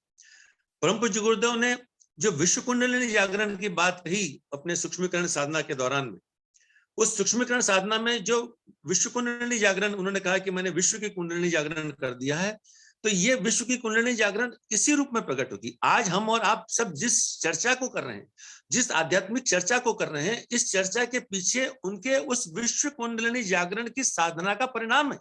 अन्यथा तो हम और आप इस पर बात ही नहीं कर सकते। ये तो बहुत कुछ लोगों के लिए अध्यात्म हुआ करता था। गुरुदेव ने इसको सबके लिए खोल दिया और ये बात रख दी कि अब हमने इसको एडमिशन सबको करा दिया, अब पढ़ाई सबको अपनी अपनी करनी पड़ेगी। और अगर इस प्रकार गुरुदेव ने जिन साधनाओं का वर्णन गायत्री महाविज्ञान में दिया है, अगर उनको हम करते चले जाएं साधनाओं के रूप में, तो फिर हम सबका जब चेतन मन जागृत होगा तो समष्टि चेतना मन जागृत हो जाएगा। और तब महर्षि अरविंद का वो जो बात अतिमानस चेतना के अवतरण की बात जो महर्षि अरविंद ने कही, और जिसको कि परम पूज्य गुरुदेव ने नए युग के अवतरण के रूप में कहा, ये दोनों बातें एक ही हैं। पूज्य गुरुदेव के शब्द हैं नए युग का अवतरण, महर्षि अरविंद ने कहा अतिमानस चेतना का अवतरण। ये सारी बातें हैं। ये विवेकानंद ने भी ये बात कही, सबने ये बात कही कि नया युग अच्छा आने वाला है, और ये तभी आने वाला होगा जबकि हम सबका चेतन और अचेतन मन तो शुद्ध हो, लेकिन उसके साथ साथ हमारा सुपर चेतन मन भी उतना ही परिष्कृत और शानदार बनता चला जाए, तो हमारी ये साधना पूर्ण होती चली जाएगी। अभी लगभग 14-15 मिनट बचे हैं। और मुझे लगता है कि जो बहुत सारी बातें इसमें कहने लायक थी वो कह ली गई, और मैं चाहूंगा कि फिर भी ये अनंत है, अशेष है, तो बहुत अच्छा होगा कि आदरणीय बाबूजी भी इसमें उस बात को पूरा करें। मैंने तो छोटा सा प्रयास भर किया, जो कुछ मेरे को समझ में आया उसके अंदर में, इसलिए मैंने जानकारी शब्द का प्रयोग किया कि जानकारियों को रखने का प्रयास किया। और आशा करता हूं कि ये बातें आप सबको भी अच्छी लगी होंगी। तो मैं आज की इस क्लास को ओपन करना चाहता हूं। अमन जी, भाई साहब, इसको ओपन कर दें। आदरणीय बाबूजी भी इसमें अपनी बात को पूरा करें, और फिर जो भी क्वेश्चन आंसर हो या अनुभूतियां हो तो उसको भी हम आप शेयर करें। आज चूंकि मैंने कहा कि मैं यहाँ आज आश्रम में, हम लोग यहाँ पे एक शिविर कर रहे हैं, तो हो सकता है कि मैं पूरे लास्ट तक इस सेशन में न रह सकूं, तो लेकिन आदरणीय बाबूजी सबके प्रश्नों का उत्तर देंगे। तो अमन भैया, आदरणीय बाबूजी को करें। जी भाई साहब, बहुत बहुत धन्यवाद। ये विषय जो है बहुत ही जटिल विषय है ये, क्योंकि इस विषय को वही व्यक्ति छू सकता है जिसका इसमें कुछ न कुछ अनुभव रहा हो, जिसने अपनी सुपर चेतन वाली परत को कहीं ना कहीं छुआ हो। नहीं तो पढ़ के बोलना जो है इस विषय के लिए बड़ा ही जटिल बात है। तो आपने इतनी अच्छे से ये विषय रखा, और बहुत सारी आपने जो है गुरुदेव के शब्दों में और अपने अनुभव के द्वारा इस विषय को जो है बड़ा ही सुपाच्य बनाया, क्योंकि साथ में ये विषय रखना जटिल है और समझना भी बहुत जटिल है। तो इसके लिए बहुत बहुत धन्यवाद भाई साहब। बाबूजी से निवेदन है कि बाबूजी जिस प्रकार भाई साहब ने कहा, तो हम सभी को बाबूजी का भी मार्गदर्शन इसमें प्राप्त हो, तो मेरा निवेदन है बाबूजी से। जी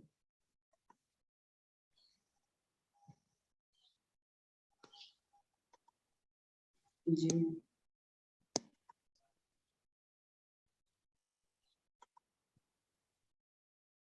जी बाबूजी, आपकी आवाज नहीं आ रही है। बाबूजी प्रणाम।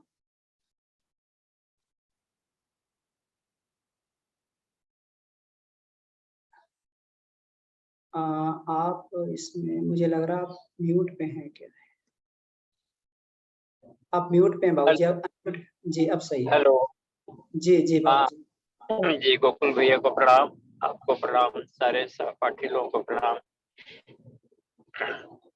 ये इसमें अच्छा जानकारी दी है इन्होंने। देखिए, जिससे होता है कि एक गुड बेटर बेस्ट, तो मन की भी स्थिति ऐसी होती है। एक सामान्य मन हो गया, उससे बेहतर मन हो गया, और सबसे बेहतर मन, उसको सुपर मन कहते हैं। तो हमारा मन जब समष्टि मन से जुड़ता है, ईश्वरीय मन से, तो सुपर मन बन जाता है। तो जब सभी के हृदयों में, अपने मन में सभी का जगह मिल जाए, यानी आत्मीयता विस्तार जब पूरा यूनिवर्स के कोने कोने में जाए, हर जीव के साथ सब अपने लगे, तो समझिए कि सुपर मन अपना पक गया। तो ये हमें प्रियता का मन है, और जैसे जैसे विकसित होगा, आदमी का व्यवहार देवताओं की तरह होते जाए। इसी को के लिए हम मन की साधना करते हैं, और सुपर चेतन मन में संसार का कोई कष्ट नहीं होता, क्योंकि मन ही सुख दुख को अनुभव करता है।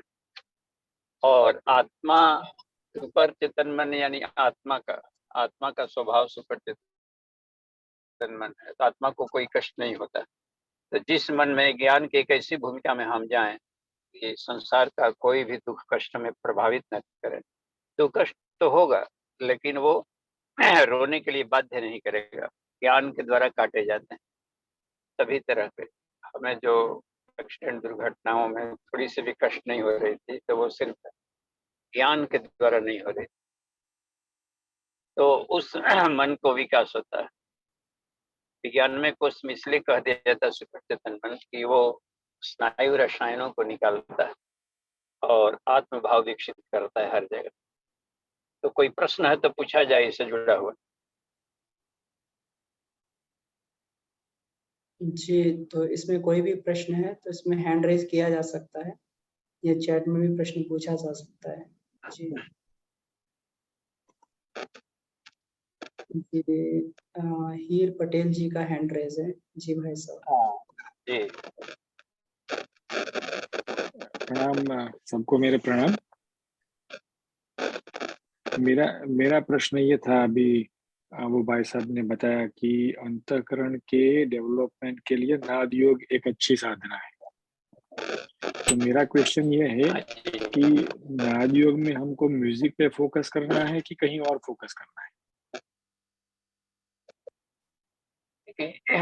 म्यूजिक से शुरुआत किया जाता है, तो जो म्यूजिक अपने को अच्छा लगता है, जिसमें हम आत्म विभोर हो सकते हैं, तो उस म्यूजिक से शुभारंभ करना चाहिए और अंत करना चाहिए संसार के सारे ध्वनियों में हम आत्मविभोर हो सकें, सब में हम ब्रह्म को यानी ईश्वरीय आनंद का अनुभव कर सकें, तब वो उसका अंत होता है, विकसित अवस्था है। तो शुरुआत किया जाता है प्रिय, जिस जो प्रिय ध्वनि है उसके साथ।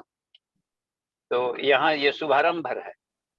सभी ये पक्षियों का कलरव हो या वो हो या अच्छे भजन हो या गाली गलौज हो, मान हो अपमान हो, सारे आवाजों में हम ईश्वर को, ओम ध्वनि को जब सुनने लगे तो वो परिपक्व अवस्था होता है नादियों का, तब आनंद बढ़ जाएगा। हम लोग केवल अपने प्रिय ध्वनियों का, यानी कि हमारा आनंद बैसाखियों पर टिका हुआ है, खास ध्वनियों पर। तो क्या हम करें किसके साथ है कि सभी तरह के ध्वनियों में, चूंकि ईश्वर सर्वव्यापी है तो हर आवाज में होगा, हम हर आवाज में ईश्वरीय आनंद का अनुभव क्यों नहीं करते? तो उसके मीनिंग नहीं मालूम है, कि उसके ध्वनियों का रहस्य नहीं जानते हैं, तो उसको विकास करना होता है। जी सर, दूसरा क्वेश्चन भी है मेरा कि मानो कि किसी को दुखी देख के हम दुखी हो गए, तो ये अंतःकरण का डेवलपमेंट माने हाँ, कि खाली इसको भावुकता ही माने?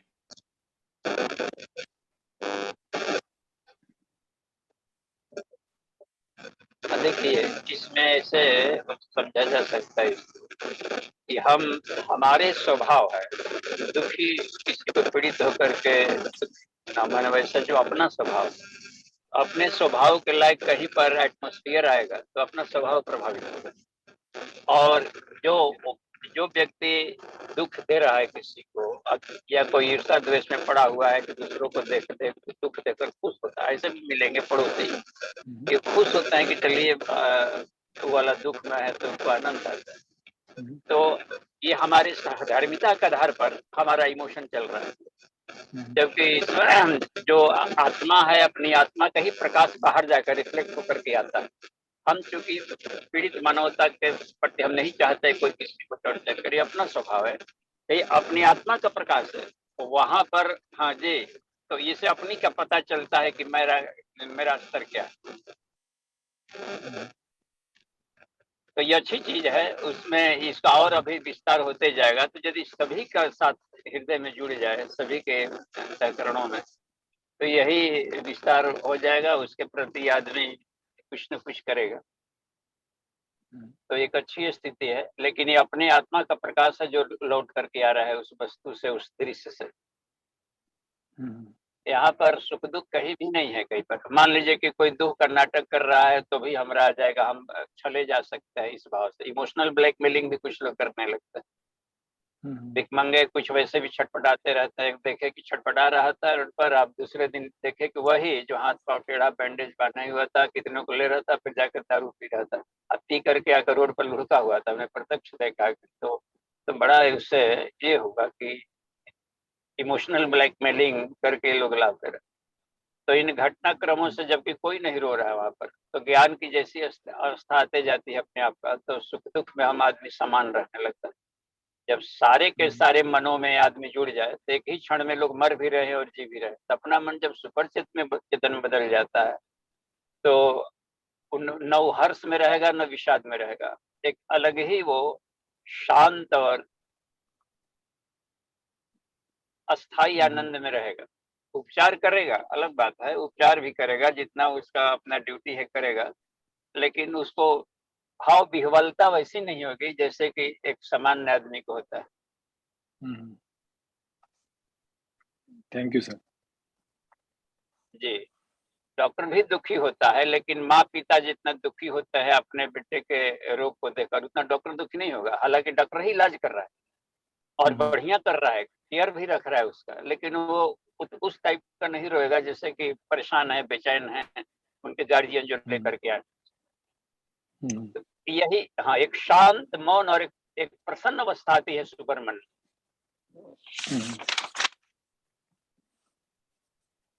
Thank you. जी, धन्यवाद।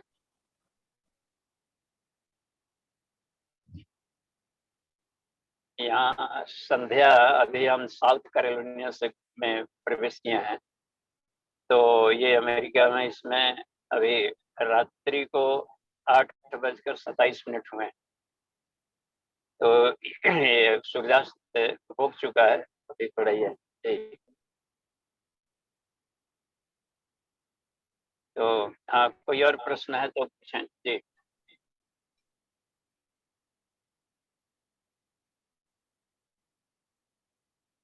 जी, कोई और प्रश्न हो तो रखा जा सकता है या चैट में पूछा जा सकता है।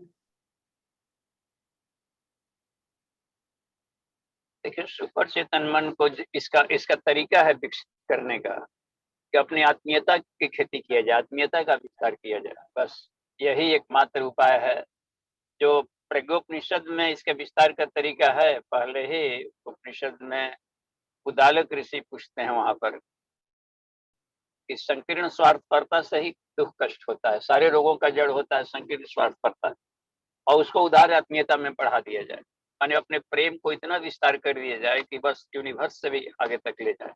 तो उसमें हर कोई अपनापन लगने लगता है, आत्मीयता, तो वही सुपर चेतन मन होता है।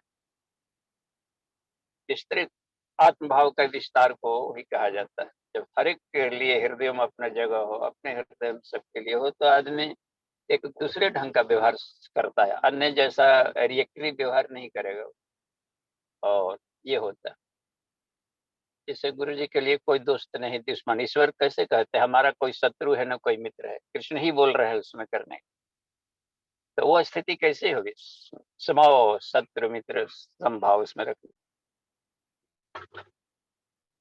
तो फिर भी मतलब कि वो लड़ रहे हैं, इसे कह रहे हैं कि तो इसे लड़, ये युद्ध कर।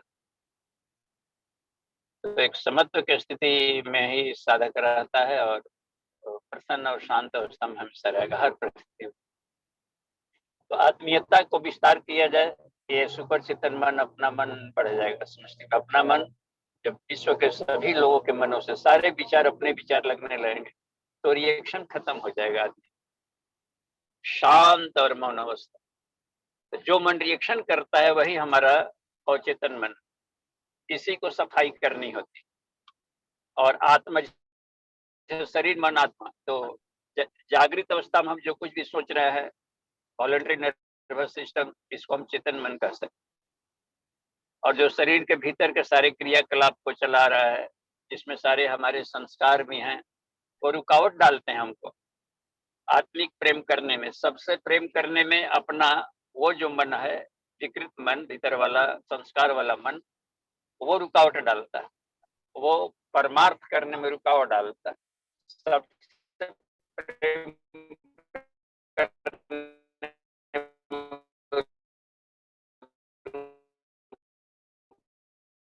रुकावट डालता है, तो उसी को साफ करने का असली साधना उसी करनी पड़ती है उस मन का। तो वही मन व्यक्तित्व और आत्मा वाला मन बिल्कुल ही पवित्र है, तो उसके मन को आत्मीयता भाव में आएगी। तो वहां हमें अपनी यात्रा को ले जानी चाहिए। तो उस जो कष्ट होता है वो बीच वाले मन को होता है, और इच्छाएं उठती है, आत्मा तो कोई इच्छा नहीं उठती है ना, कोई करता ही है, वो उसकी वो कोई काम ही नहीं करेगा। जो भी करने वाला है वो बीच वाला पर्सनालिटी करता है, बीच वाला मन करता है, उसी को लगेगा, प्यास लगेगा। इसको पार करना बहुत जरूरी है। जिसको अचेतन कहे या अवचेतन कहे, जो नाम से हम, लेकिन एक बीच वाला है, वो ये वाला मन, वही पर्सनालिटी हम लोग का होता है। पर्सनालिटी के परे होता है सुपर चेतन मन। तो जी बाबूजी, इसमें हाँ, रामरूप गुप्ता जी का हैंड रेज है। जी भाई साहब, अपने आप को अनम्यूट कीजिए जी। रामरूप गुप्ता जी, आपको अनम्यूट कीजिए, मैं आपको अनम्यूट कर रहा हूँ यहाँ से। जी अनम्यूट नहीं हो पा रहे हैं। हरिशंकर जी, तब तक आप अपने आप को अनम्यूट करने का प्रयास करें। हाँ हरिशंकर जी, हाँ जी जी। हाँ बाबूजी प्रणाम। हाँ जी प्रणाम। हाँ बाबूजी ये बताइए कि अन्न जो उपवास में हम लोग अन्न कम करना चाहते हैं, हाँ जी। लेकिन बाबूजी भूख तो एकदम और प्रबल होती जाती है। तो इसके लिए क्या किया जाए, कैसे कैसे के इसका क्या क्रम बनाया जाए कि थोड़ा भोजन कम हो, ताकि अन्न में कोष मजबूत हो।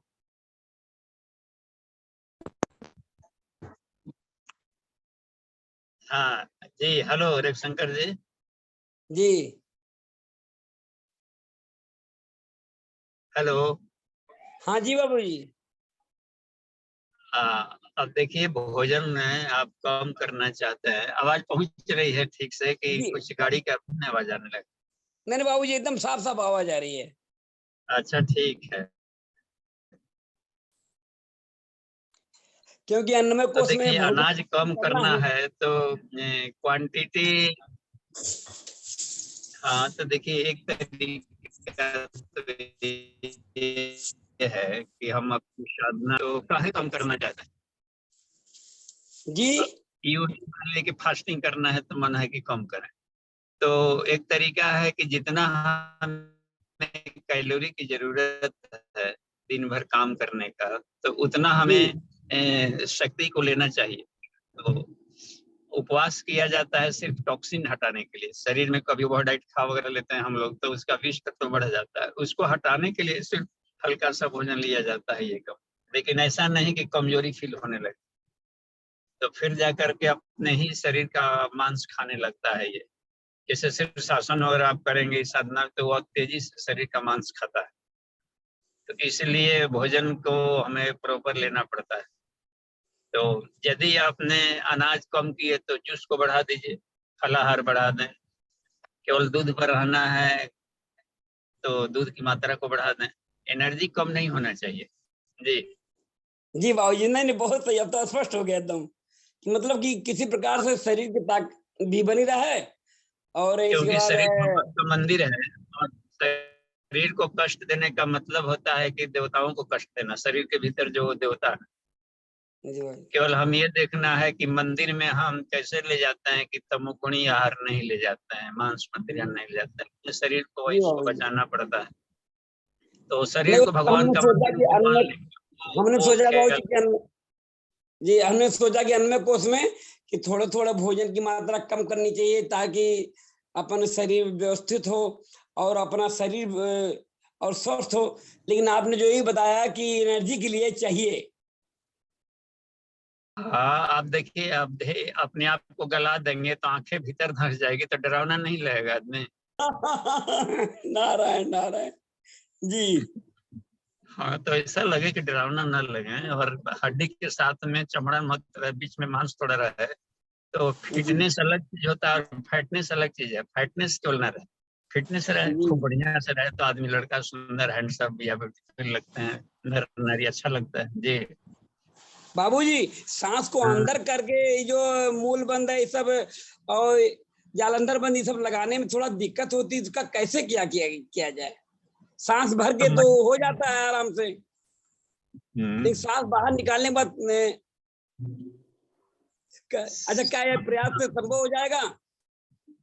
सांस को बाहर निकाल कर करें तो उसमें कम समय तक करें। जिस मान लें कि जब तक अच्छा लग रहा है थोड़ा सा करें, तो बाह्य कुंभक में थोड़ा सही हो पाएगा बढ़िया। अंतः कुंभक में देर तक कर सकते जी हैं, तो वो भीतर लेते रहता है। लेकिन बाह्य कुंभक में बहुत अधिक देर तक न रहे, अच्छा लगे नहीं तक रखे, और भीतर में खींची। तो चूंकि बाह्य कुंभक में हम बंद लगाने से फायदा होता है कि अपने भीतर भूख बढ़ती है, मन एब्जॉर्बेंट भूख बढ़ेगी तो अधिक से अधिक ऊर्जा खींचेंगे भीतर, तो उसको पचा पाएंगे। तो कोशिश करना चाहिए कि सारा का सारा फेफड़ा का हवा बाहर निकल, कितना हो निकालेंगे तो भी कुछ न कुछ फेफड़ा में हवा बच जाता है, उसको रेजिडुअल वॉल्यूम कहते हैं, वो मिनिमम होना चाहिए जी। तो मैक्सिमम हम खींच पाएंगे। हाँ जी बाबू जी प्रणाम।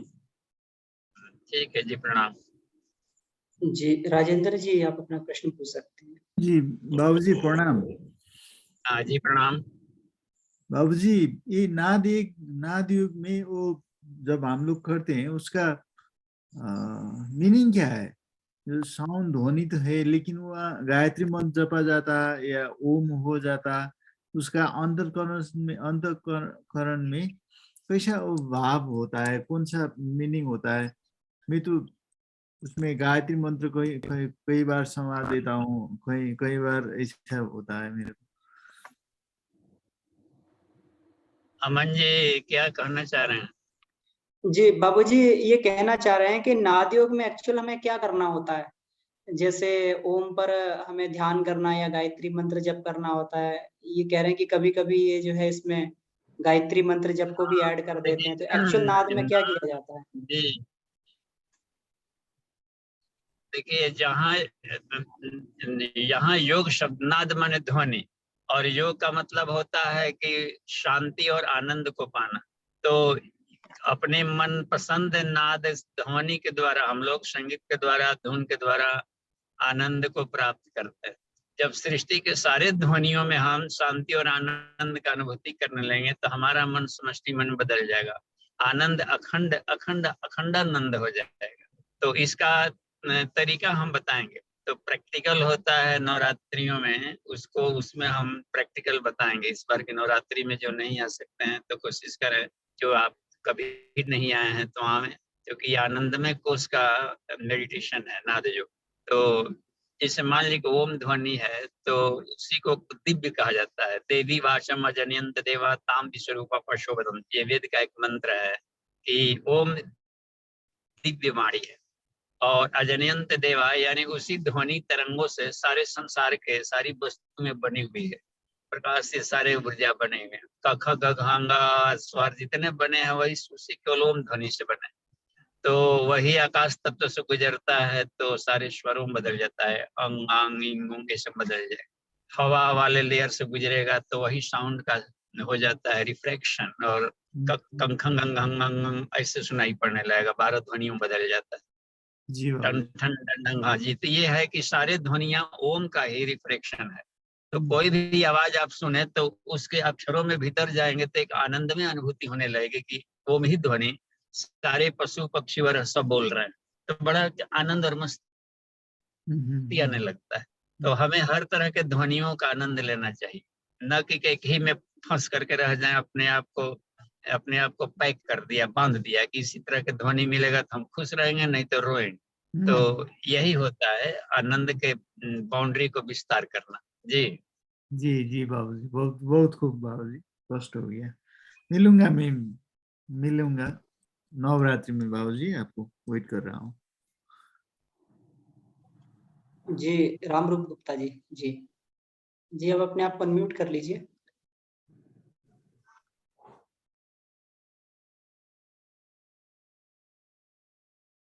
आप अभी अनम्यूट नहीं हो पा रहे हैं, एक बार अनम्यूट करें आप अपने आप को। रामरूप गुप्ता जी का 100 है जी। जी उनको अनम्यूट करने का प्रयास कर रहे हैं, तो बीच बीच में अनम्यूट होता भी है, फिर ये म्यूट हो जाते हैं। हो सकता है कुछ समस्या हो इनके एंड पर। और तो चैटिंग में लिख सकते हैं वो, तो सुभद्रा ठीक है। दीदी का हैंड रेज है। हाँ खोलिए, कहिए। जी सुभद्रा दीदी, आप अपने आप को, हाँ जी। बाबूजी प्रणाम। बाबूजी हाँ जी। थोड़ी सी प्रॉब्लम आ गई बाबूजी। हम तो योगा वाला सब तो कर रहे थे ना, जो अपने यहाँ सीखे थे, बट बीच में ना ज्वाइंट पेन हो गया है 1 वीक से। तो वो फिजियोथेरापिस्ट तो मना करते हैं, तो हमने तो वो नहीं बताया कि शीर्षासन वगैरह भी सब हो जाता है। तो कहाँ पे प्रॉब्लम आई है बाबूजी, और इसका उपाय क्या करें और क्या करें? हम योगा सारा बंद कर दें? नहीं, जिस शरीर के जिस पार्ट में प्रॉब्लम है उससे जुड़ा हुआ योगा ना करें। तो ज्वाइंट पेन है ना बाबूजी, तो उसमें हाँ, तो ज्वाइंट पेन कहाँ, कौन सा ज्वाइंट? सारे बॉडी का ज्वाइंट है। करीब करीब बाबूजी, बीच में थोड़ा ज्यादा हो गया, फिर कम होता है, फिर वैसे ही जैसे होता है। तो फिर हमने तो हो सकता है कि फीवर वगैरह में ज्वाइंट पेन। नहीं बाबूजी, फीवर नहीं है, कोई सिम्टम नहीं है। अच्छा, तो तो थोड़ा रेस्ट ले, और आप शिथिलीकरण मुद्रा में प्राणाकर्षण प्राणायाम करें, तो उसी के तो द्वारा ये प्राणी की शीर्षासन वगैरह करेंगे या नहीं करेंगे बाबूजी? नहीं, शीर्षासन कोई हलासन सब नहीं करेंगे? शिथिलीकरण आसन, शिथिलीकरण आसन में प्राणाकर्षण प्राणायाम करेंगे तो जल्दी लाभ मिल जाएगा। हाँ, और उसका डाइट का भी कुछ ये रहेगा बाबूजी, क्योंकि उपवास तो अभी तो हाँ, नवरात्रि सब तो किए थे। ज्वाइंट पेन को ठीक करता है ये अश्वगंधा। अश्वगंधा का भी थोड़ा चूर्ण ले लिया करें उषा पान के समय में और रात्रि को सोते समय। और भोजन एनर्जेटिक ले, कफ पैदा करने वाला भोजन ना हो, थोड़ा सा उसका तासीर जिसका गर्म हो जी, तो जी, थैंक यू पचने बाबूजी। लायक ले तो उसमें आ जाएगा। अश्वगंधा जरूर लीजिए, ये बहुत एनर्जेटिक टॉनिक है और ज्वाइंट्स पेन को हटाता है। हाँ, निर्गुंडी लिए थे बाबूजी, आप बताए हुए थे। ठीक, निर्गुंडी थैंक नहीं, यू बाबूजी। ये अश्वगंधा जी, जी निर्गुंडी बाबूजी, गठिया के लिए है जी। ठीक है, थैंक यू। थैंक यू बाबूजी। अब लगता है कि चेतन अचेतन सुपर चेतन मन को क्लियर हो गया होगा। तो हमारी भावनाएं जब सबके साथ जुड़ जाती है, अपना प्रेम जितने विस्तार होते जाएगा वो सुपर चेतन मन में बदलते जाएगा। हाँ, हाँ क्योंकि बाबूजी, एक और क्वेश्चन था। हाँ हेलो हाँ जी, बाबूजी, जैसे कहते हैं ना कि मन का ध्यान करते हैं, तो कभी अपना मतलब आज्ञा चक्र हो या मतलब लिए ये मतलब मस्तिष्क का ध्यान हुआ अपना ऑसिपिटल में, उसमें क्या होता है कि वो पूरा एनाटॉमी तो आता है, बट ध्यान तो कुछ ऐसा नहीं आता है। तो एनाटॉमी का माध्यम बनाता है मन। मन एनाटॉमी नहीं है, वो एनाटॉमी का माध्यम भर बना लेगा, लेकिन मन तो हमेशा कुछ न कुछ सोचते ही रहते हैं। जो विचार कर रहे हैं वो मन है। तो एक नीले आकाश की तरह है वो, उसका कोई बनावट नहीं होता है मन का। जैसे आकाश है, तो इस आकाश का क्या बनावट है? इसमें कोई नस नाड़ी नहीं है आकाश में। आकाश के भीतर भी सूक्ष्म है वो। तो अब यह है तो कि ब्रेन में जाने से फिर क्या ध्यान करना होगा बाबूजी? उससे ब्रेन का ब्रेन पार्ट में आ जाता है ना? करें कि सारे ब्रेन को ही आप शून्य मान लें, नीला आकाश, पूरे खोपड़ी में नीला आकाश माने, और त्रिकुटी या मस्तिष्क मध्य में अपने आप को छोटे सूर्य के रूप में, शुभ ज्योति के पुंजनादि अनुपम, छोटे सूर्य के रूप में पवित्र प्रकाश निकलता हुआ ध्यान करें अपनी आत्मा का। दुधिया प्रकाश जिसमें कूलनेस हो, शांति और आनंद का प्रकाश निकाल रहा है। और सोचना होता है कि मैं अजर हूँ, अमर हूँ, शुद्ध हूँ, पवित्र हूँ, शांत हूँ, निर्गुण हूँ, अवर्णनीय हूँ, ईश्वर अंश महान अविनाशी आत्मा हूँ। ये सुपर चेतन मन कहलाएगा। माने आत्मा को ही सुपर चेतन मन कहते हैं। जब बाहर का मन शांत हो जाता है, चित्त शांत हो जाता है, सुपर चेतन में बदल जाता है। चित्त की वृत्तियां दौड़ते रहती है, तो हलचल वाले मन को सुपर चेतन मन नहीं कहते हैं। शांतमय और आनंदमय मन को सुपर चेतन मन कहा जाता है। वो हमेशा शांतिमय और आनंदमय स्थिति में रहता है। तो ये आपको बनी जाएगी। तो इस तरीके से हम ध्यान करें, आत्म स्थिति में रहें, तो समझिए कितना उस मन की जरूरत है, बैलेंस संतुलित। और उसमें रह करके हम संसार का व्यवहार करेंगे तो दिक्कत नहीं। इसी को कहा कि हे अर्जुन, तो युद्ध कर और हमें स्मरण भी कर। हमें स्मरण करना है, इसका मतलब होता है कि तू मन को इस भूमि में रख। जोगस्थ मन होता है कि शांत और आनंद में मस्तिष्क में रह करके संसार काम क्रीड़ा है। सारा संसार हर काम क्रीड़ा है। विपत्ति निवारण भी एक क्रीड़ा है, युद्ध भी क्रीड़ा है।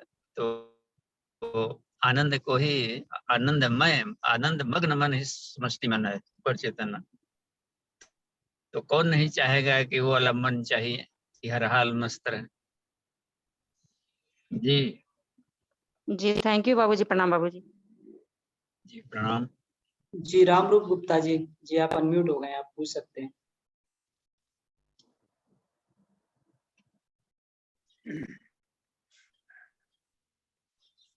अच्छा, इनकी तरफ से कोई आवाज नहीं आ रही है। अच्छा, राजेश जी हल्द्वानी से हैं। जी भाई साहब। बाबूजी प्रणाम। हाँ जी प्रणाम। बाबूजी आज से ना 15-20 साल पहले जब मैं कोई डेड बॉडी देखता था, किसी को मरते हुए देखता था या एक्सीडेंट हाँ में किसी को देखता था तो मुझे कोई फर्क नहीं पड़ता था, मैं हंसता था जो है। लेकिन अब इधर क्या है, जैसे मैं कोई डेड बॉडी देखता हूँ या कोई मरते हुए देखता हूँ, कोई एक्सीडेंटल केस देखता हूँ तो भावुक हो जाता हूँ, इवन कि आंख में आंसू भी आ जाते हैं। तो ये कैसा, कहाँ से ऐसा हो गया जो है, ये मैं जानना चाह रहा था। हाँ, अब थोड़ी आपकी भाव संवेदना विकसित हो रही है, तो जो होता है EQ लेवल वो बढ़ रहा है। यानी कि आपका विज्ञान में कुछ थोड़ा सा इमोशनल बॉडी होता है, स्पिरिचुअल बॉडी जिसे कहा जाता है। जी बाबू। इसके ऊपर होता है कॉस्मिक बॉडी, यानी कि उसमें प्रज्ञा जुड़ जाएगी तो आंसू नहीं आएंगे, क्योंकि वो एक्सीडेंट दुर्घटनाएं हर एक के कर्मफल के आधार पर होती रहती है पीड़ा। और जो व्यक्ति छटपटा रहा है इसलिए छटपटा रहा है कि तन्मात्रा साधना नहीं किया, नहीं तो छटपटाने जैसी कोई भी बात नहीं थी। भीष्म पितामह सरसिया पर पड़े थे, कहाँ छटपटा रहे थे, वो हंसते हुए ज्ञान दे रहे थे। तो हमें जो भी दुख कष्ट होता है वो उसके शरीर भाव में रहने से ऐसा होता है। तो गुणा गुण सुवर्तनता इति मतवा न सजते, गुण ही गुणम रत्न, यह जानकर के योगी अपने आप के मन को उसमें चिपकने नहीं देता है। उसका उपचार करेंगे जो बन पड़ेगा, तो या ईश्वर से प्रेयर कर कीजिए, तो वो उसमें तो इसी कहते हैं कि भावनाओं से शक्ति हम पाले, रचनात्मक काम में लगा दें। जी, जी बाबूजी। तो अच्छी बात है, इमोशनल हैं तो उस इमोशन से, ताकि इसमें फायदा आपको ये होगा कि दूसरों को आप कष्ट नहीं देंगे। जी ये बाबू। प्लस पॉइंट होता है, इमोशनल व्यक्ति कष्ट नहीं देता है। जी। और दूसरा एक लाभ मिल सकता है शक्ति का, कि जो दूसरों को कष्ट दे रहा है उसका विरोध करेगा वो, तो वो भी जी। जरूरी है। हाँ, कि अधर्मियों के हम ये करें, अनीति का विरोध करें, तो ये अच्छी चीज है।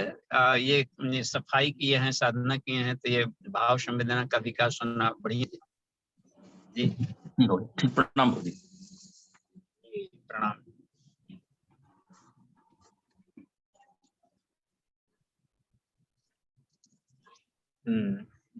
तो ये इधर अब काफी अंधेरा होने लगा है और 12 मिनट का इसमें आ गया है।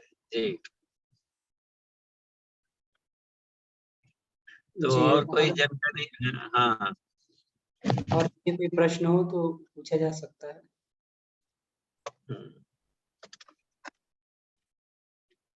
मैं क्या हूँ कि जो साधना है ना चौथा वाला, तो चौथा वाला जो भाग है लास्ट वाला, वो सुपर चेतन मन में बदल देता है, वो बढ़िया है। बस मैं शरीर नहीं आत्मा हूँ, ये सुपर चेतन मन है। जी, तो हर हाल मस्त रहना है तो सुपर चेतन मन है, इसमें हर हाल मस्त तभी रह सकते हैं जबकि अपने मन को, अपने प्रेम को सब में बांटेंगे, तो हर जगह से प्रेम आत्मीयता मिलता है। जहां से आत्मीयता मिलता है तो मन को शांति और प्रसन्नता होती है, और वो तभी संभव है जब हम सबसे प्यार करें। नहीं तो जहां जहां से नहीं जाएगा उधर से ईर्ष्या द्वेष आएगा। तो अपनी ही चेतना जा करके टकरा कर लौट करके आती है हर जगह से। तो जब हर कण कण में जहां दृष्टि गई, जहां ध्वनि हो, आवाज हो, वस्तु हो या कोई हो किसी भी तरह के, तो उसमें अपनी आत्मीयता से प्रियता प्रियता बढ़ाए। प्रियता कहते हैं प्रेम भाव बढ़ाए, और प्रेम भाव बढ़ता है आत्मीयता से। तो आत्मीयता की साधना ही समष्टि मन की साधना है। तो इसमें सफल हो गए तो जीत गए बस जीवन का, तो ईश्वर सामने प्रकट हो जाता है। तो हम लोग करीब करीब डेस्टिनेशन पर आ गए हैं, तो हाँ, इसमें से गाड़ी के साथ में हम उतर रहे हैं। जी वीर पटेल जी का हैंड रेज है बाबूजी। हाँ, तो ठीक आपका है। प्रश्न बोल गुरु जी एक प्रश्न था। हाँ जी जी। किसी का मानो कि द्वेष भाव है हमारे प्रति, तो उसको देख जी के जी, हमारे मन में भी गुस्सा या द्वेष पैदा होता है, तो हाँ। इससे कैसे बचा जाए?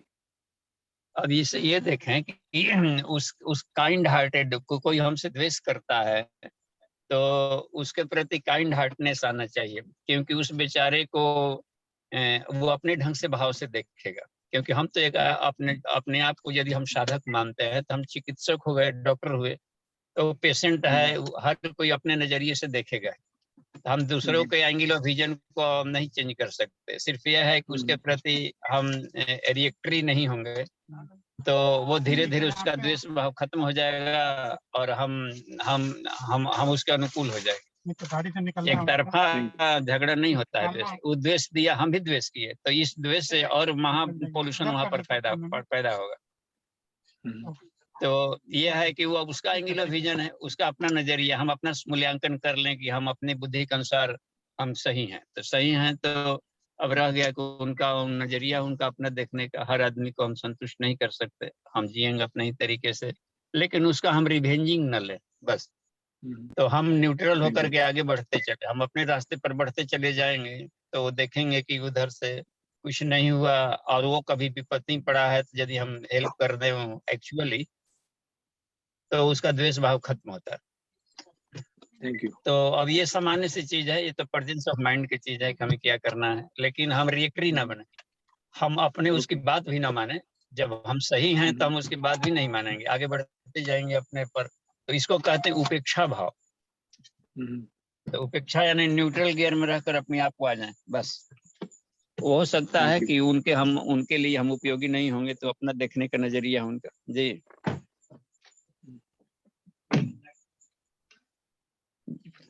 पीछे की लाइट जलाओ। हाँ ठीक, दिक्कत तो नहीं आने में आपको? जी, तो समय भी लगभग अभी 7 मिनट अपने पास में बचा हुआ है। तो हाँ। किन्हीं का और कोई प्रश्न हो तो उसमें पूछा जा सकता है।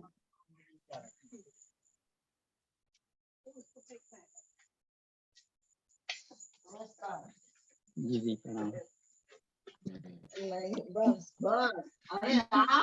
बाबूजी प्रणाम। हाँ जी भाई साहब प्रणाम। नितिन भैया। हाँ जी बाबूजी, जैसे कि जो हमारी आंखें जो देखती हैं, तो उसके जो हमारे जो सिग्नल जो है वो ब्रेन के पीछे जो ऑक्सीपिटल लोब होता है वहां जाते हैं। तो जो थर्ड आई जो होती है वो भी हमारी ऑक्सीपिटल लोब से ही जुड़ी होती है। तो थर्ड आई का जो इनपुट सिग्नल जो है वो किस फॉर्म में होता है? मतलब थर्ड आई जिस तरह से देखती है, तो जो है वो सिग्नल उसको जो है किस तरह से और कहाँ से मिलते हैं उसको, इसके बारे में थोड़ा बताइए।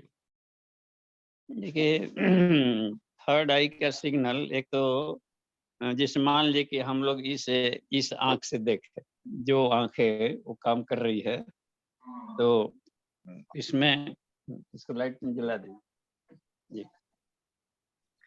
तो अब देखिए आंख के पीछे से 2 ऑप्टिक नर्व्स गए हैं, उसके आंख का देखा जाएगा नितिन जी। तो दोनों ऑप्टिक नर्व एक जगह क्रॉस करते हैं ताकि अलग अलग आंखें तस्वीर लेती है, तो दोनों मिलाकर एक तस्वीर बनाएगा। उस पॉइंट को गुठली का बेर जैसा है पीछे, उसको ऑप्टिक काइज़मा बोलते हैं। और वहाँ उसी से ऊपर सटा हुआ है हाइपोथैलेमस और नीचे वहीं पर लटका हुआ है पिट्यूटरी ग्लैंड। तो दोनों आई बॉल के पीछे, अब यहाँ से वो क्रॉस हो जाएगा, इससे क्रॉस किया है, क्रॉस करके ब्रेन स्टेम के पीछे चला गया है ऑक्सीपिटल लोब में। तो वहां पर उस फिगर का काउंसलिंग किया जाएगा कि इसको क्या कहा जाए। तो होता है कि पहली दृष्टि में तो हम तुरंत रिएक्शन कर जाते हैं, ये सोमैटिक रिएक्शन होता है अपने से, जो ये होता है फर्स्ट क्लास में। लेकिन बाद में उस पर विचार करने लगेंगे तो हमें क्या करना इसके प्रति, तो वो विवेक वाला दृष्टि से काम आने लगेगा। तो वो जितना ही जगह रहता है दूरदर्शिता पूर्वक सोचने का तरीका, तत्व ज्ञान ब्रह्म ज्ञान से वो अपना पीछे वाला एरिया ये सब तो वो विकसित होता है, तो उतना ही बढ़िया वहां से। अब वो अच्छा जो थर्ड आई है जिसको पिनियल ग्लैंड कहा जाता है, वो भी पाइन सेपेड है, उसमें भी लिक्विड आंख वाला ही लिक्विड भरा पड़ा है, लेकिन वो ज्ञान के नेत्र से देखेगा और मनन चिंतन के माध्यम से किसी वस्तु को वो देखेगा। कोई भी वस्तु दिख रही है व्यक्ति, लेकिन उसके भीतर के एनाटॉमी को, गुण कर्म स्वभाव को, पांचों बॉडी को, पांचों कोषों को आर पार ट्रांसपेरेंट देख सकते हैं उसके द्वारा। तो ये उसके भाव विचार आत्मा तक दिखाई पड़ता, तो आदमी व्यवहार उसको सारे कोषों को प्रति ड्यू रेस्पेक्ट देगा। जी जी बाबू जी, जैसे जो आंखें जो है वो तो जैसे जो रिफ्रैक्शन ऑफ लाइट है और जो विजिबल लाइट है उतने में ही देख पाती है, मतलब तो उसके लिए जो है वो सिग्नल जो है वो हो गया कि जो विजिबल लाइट जो है उसको वो रिसीव करेगी वो। तो अब हमारा प्रश्न ये था कि जो थर्ड आई जो है वो जो सिग्नल जो है वो किस फॉर्म में रिसीव करती है, मतलब वो भावनाओं की फॉर्म में रिसीव कर रही है या वो कैसे, मतलब कि उसका कौन कौन से फॉर्म है जिससे वो सिग्नल को जो है अपने अंदर ग्रहण करके और हॉस्पिटल दे रही है। वो पांचों सेंस ऑर्गन है, उसके नेत्र होते हैं। जो ज्ञान की इंद्रिय, ज्ञान के नेत्र कहलाएगा ना, तो ज्ञान हम रिसीव करते हैं पांचों से, रूप रस गंध शब्द स्पर्श। तो हमारे पांचों जो ज्ञानेंद्रियों का विषय है वो मन की आंखें, और मन संवेदना रिसीव करता है पांचों से। तो भले हम स्वाद को हम जीभ से लिए हैं, लेकिन स्वाद को फीलिंग कर रहे हैं तो मन वहां पर कुछ न कुछ रीड करते रहता है। तो स्वाद वाली इंद्रियों से भी लेगा, नाक स्मेल सूंघेंगे तो खोजते रहता है कि केवड़ा का है कि गुलाब का है कि कहाँ का है, खोजते रहता है। तो वो उसके लिए रिसीवर पांचों ज्ञानेंद्रियां होती हैं।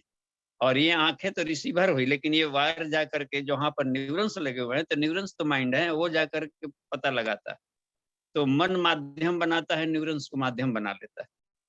और इसके द्वारा वो ज्ञानेंद्रियों के द्वारा ये भी, यदि मान ली कि नाक काम नहीं कर रहा है, ज्ञानेंद्रियां भी, तो वो फीलिंग नहीं आएगा कि हम स्मेल है कि क्या है। तो ज्ञानेंद्रियों ही उसके लिए ये है आउटलुक, केवल आंखें नहीं। भले वो थर्ड आई कहलाता है, लेकिन मन की आंख है। तो इस आंख से चूंकि हम दृश्य देखें, तो दृश्य संबंधी नॉलेज मूल्यांकन करके देखेगा। आंखें नहीं है तो भी वो देखेगा, ध्वनि के द्वारा, कान के द्वारा ही देख लेगा। वो आवाजों के माध्यम से जान जाएगा, उसकी आकृति, उसका भाव, उसके विचार, उसका पर्सनालिटी सब जान जाएगा। तो उसके लिए रिसीवर होते हैं ज्ञानेंद्रिय।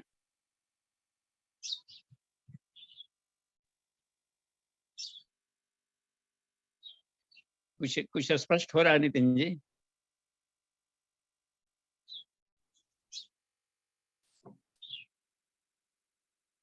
नितिन भैया, नितिन भैया शायद इसमें से उनका नेटवर्क डिस्कनेक्ट हो गया। डॉक्टर अशोक जी, जी भाई साहब, हैंड रेज है आपका। कुमार सिंह, तो ये जी प्रणाम प्रणाम। हाँ जी प्रणाम। पिताजी, ये पूछना है कि जीवन में जब हम अपने तरफ से 100% सही व्यवहार किसी से करते हैं और उसके बाद भी अगर मेरे साथ वो दुर्व्यवहार करता है, तो मन में जो प्रतिक्रिया होती है उससे मन में क्षोभ उत्पन्न होता है, उससे कैसे बचा जाए, क्या किया जाए उस स्थिति में अपने? तो चित्त उदार प्रकृति से उसके प्रति सोचा जाए कि वो इस माहौल में नहीं है जो अपने बुद्धि से, हम तो अपने बुद्धि से न जज किए कि हम उसके प्रति नहीं है, लेकिन जिस ढंग से हमारा भाव है, उसके मन, उसकी भावनाएं इस भाव को नहीं रीड कर पा रही जो हमारे भीतर है। तो अपने उसके दिमाग में जो गांठें बन गई है, जो भाव हमारी छवि जैसी बन गई, वैसा ही रिएक्शन करेगा। जब काफी लंबे समय तक हमारे व्यवहार को देखेगा कि उसके अब आप कोई नहीं देखते, तो धीरे धीरे उसके साफ होंगे क्लियर। तो हम अपने बुद्धि से जज न करें संसार परिधि को। हर कोई को अपना मन, अपने दुनिया, अपना ब्रह्मांड होता है, और उसमें वो रचे पचे रहते हैं। अपना काम है कि अपने तरफ से हम अच्छा व्यवहार करें, अच्छा सोचें, लेकिन सामने वाला वैसा ही करेगा, इसके लिए हम चिंतित न हो। वो तो अपने जैसा ही व्यवहार करेंगे। बिच्छू को हम भले बचा ले हाथ पर, लेकिन वो डंक मार सकता है, उसका अपना स्वभाव है, अपने हर कोई अपने स्वभाव के अनुसार बरतता है। तो गुणा गुण सुवर्तन्त जी। तो ठीक है बाबू जी, प्रणाम। हाँ, हम भी परिभाषा में तो हम भी वैसे ही करते हैं जिससे वो कर रहा है। तो इस ढंग से सोचने लगेंगे तो काइंड हार्टेड हो जाएंगे, तो अपने को बुरा नहीं लगेगा।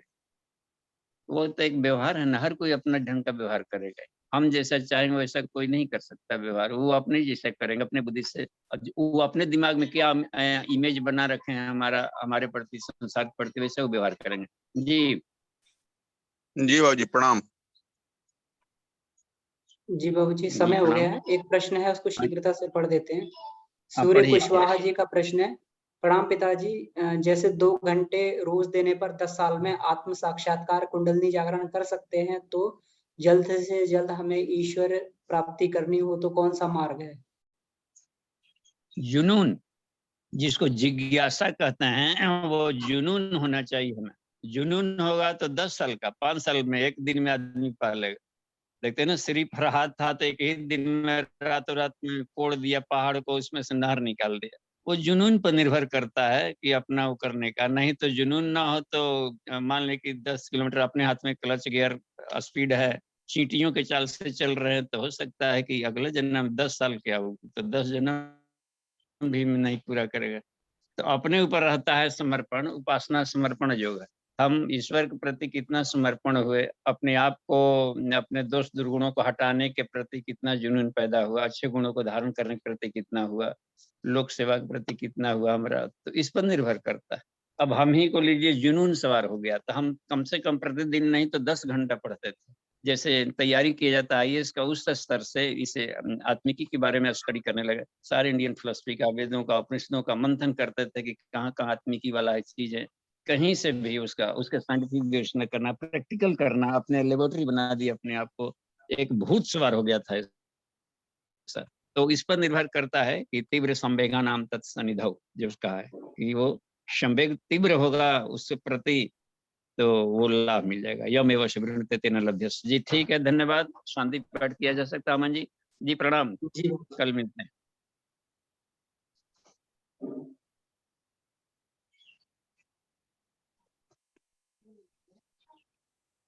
जी, कक्षा को यहीं पर समाप्त करते हुए आइए शांति पाठ करते हैं। आदरणीय गोकुल जी भाई साहब को बहुत बहुत धन्यवाद, बाबूजी को प्रणाम, सभी पार्टिसिपेंट्स को धन्यवाद। शांति पाठ।